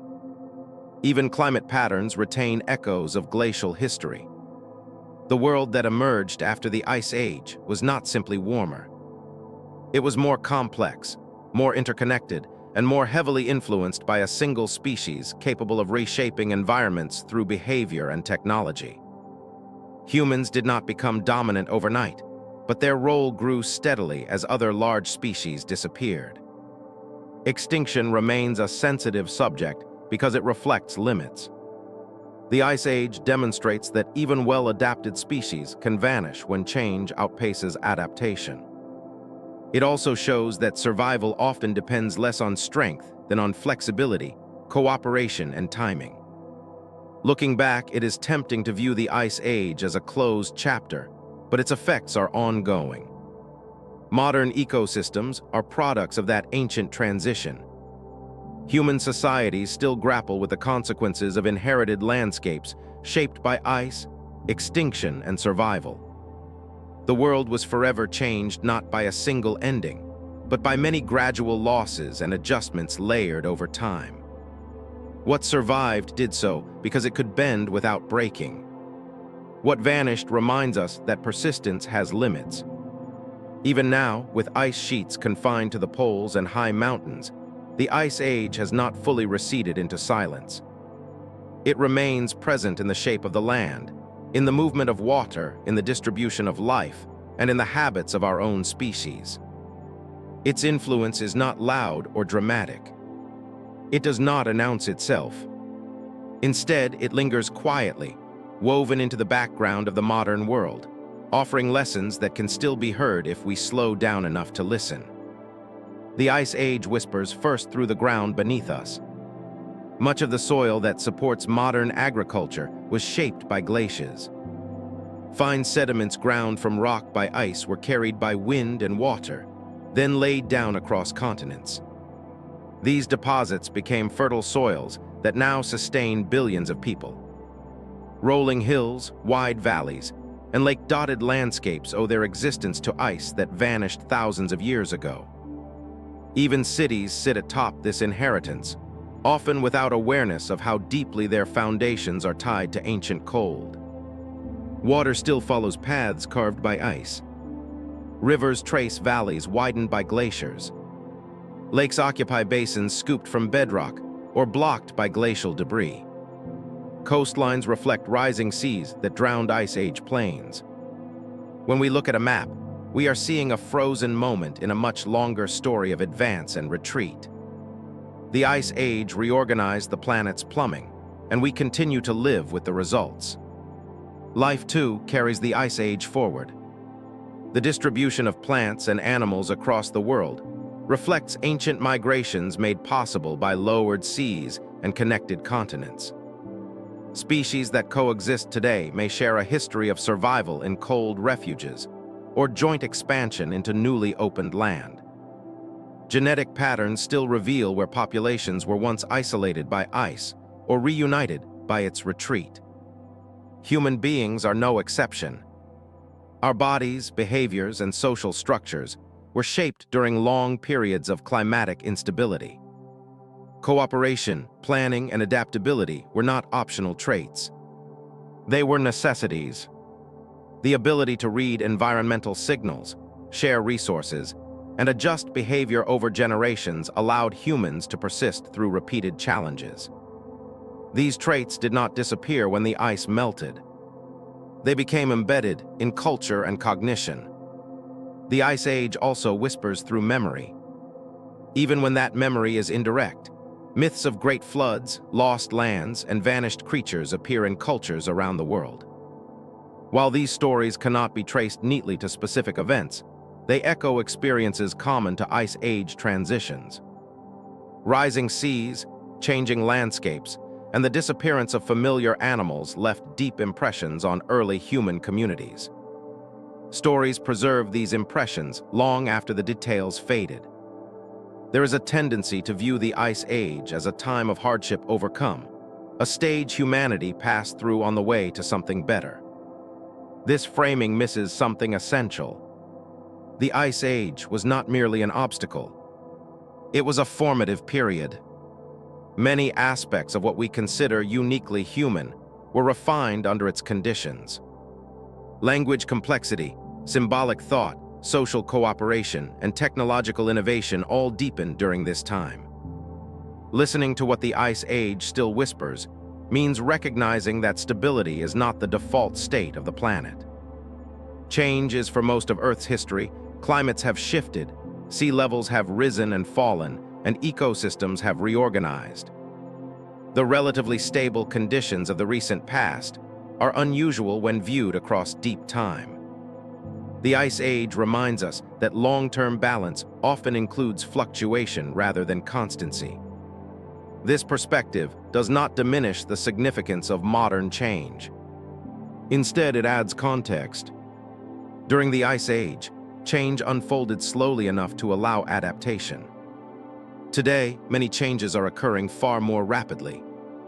The contrast highlights both the resilience of life and its limits. The Ice Age shows that adaptation is possible, but also that it has boundaries. Extinction during the Ice Age offers another quiet warning.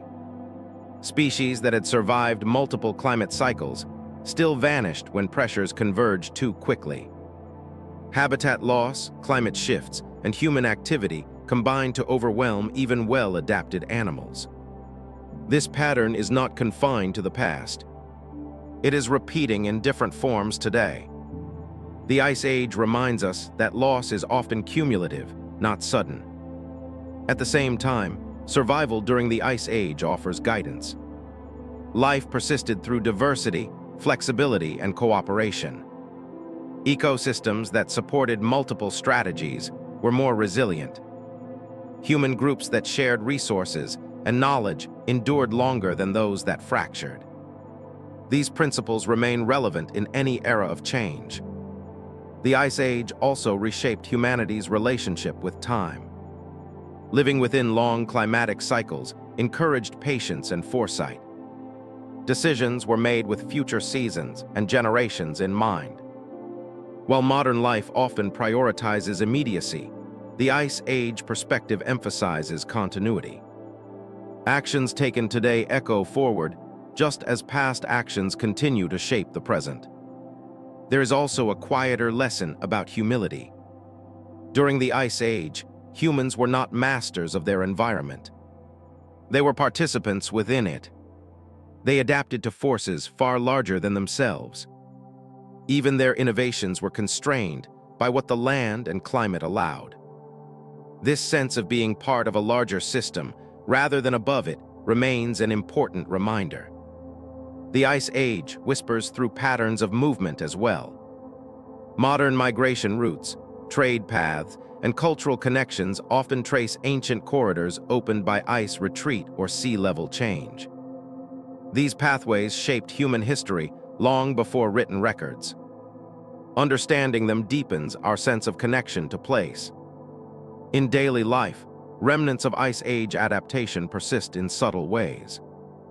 Clothing design, shelter concepts, food preservation techniques, and social rituals around sharing and cooperation have roots in cold world survival. While contexts have changed, the underlying logic remains. Listening to the Ice Age also means acknowledging uncertainty. Ice Age humans lived without guarantees. They responded to change with observation rather than prediction, adjustment rather than control. This mindset fostered resilience. It allowed people to live with uncertainty without paralysis. In a world facing rapid environmental shifts, this approach offers a valuable counterpoint to fear-driven responses. The Ice Age does not whisper in commands or prescriptions. It offers perspective. It reminds us that the planet has changed dramatically before and will change again. It shows that life can persist through transformation, but not without cost.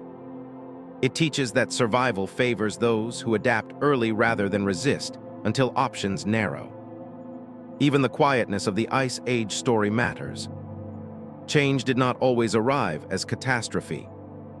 Often it arrived as a series of small shifts that accumulated over time. Paying attention to gradual change mattered as much as responding to sudden events. This attentiveness is a skill worth remembering. As night settles and the world grows quieter, the Ice Age feels distant, yet its traces are close at hand. In the curve of a valley, in the soil of a field, in the instincts that guide cooperation and caution, its presence remains. It does not demand attention. It simply waits, woven into the fabric of the present. What it whispers is not a warning alone, nor a comfort alone. It is a reminder of continuity. The earth we inhabit is the result of countless past changes. We are part of that ongoing process, shaped by what came before and influencing what will follow. Listening does not require fear or nostalgia. It requires awareness.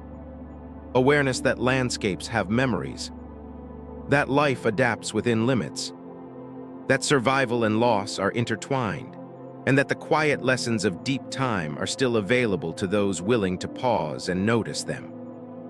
As this long journey through the Ice Age settles into stillness, there is no sharp ending, no final conclusion. The story does not close. It continues, carried forward in the land, in living systems, and in human choices yet to be made.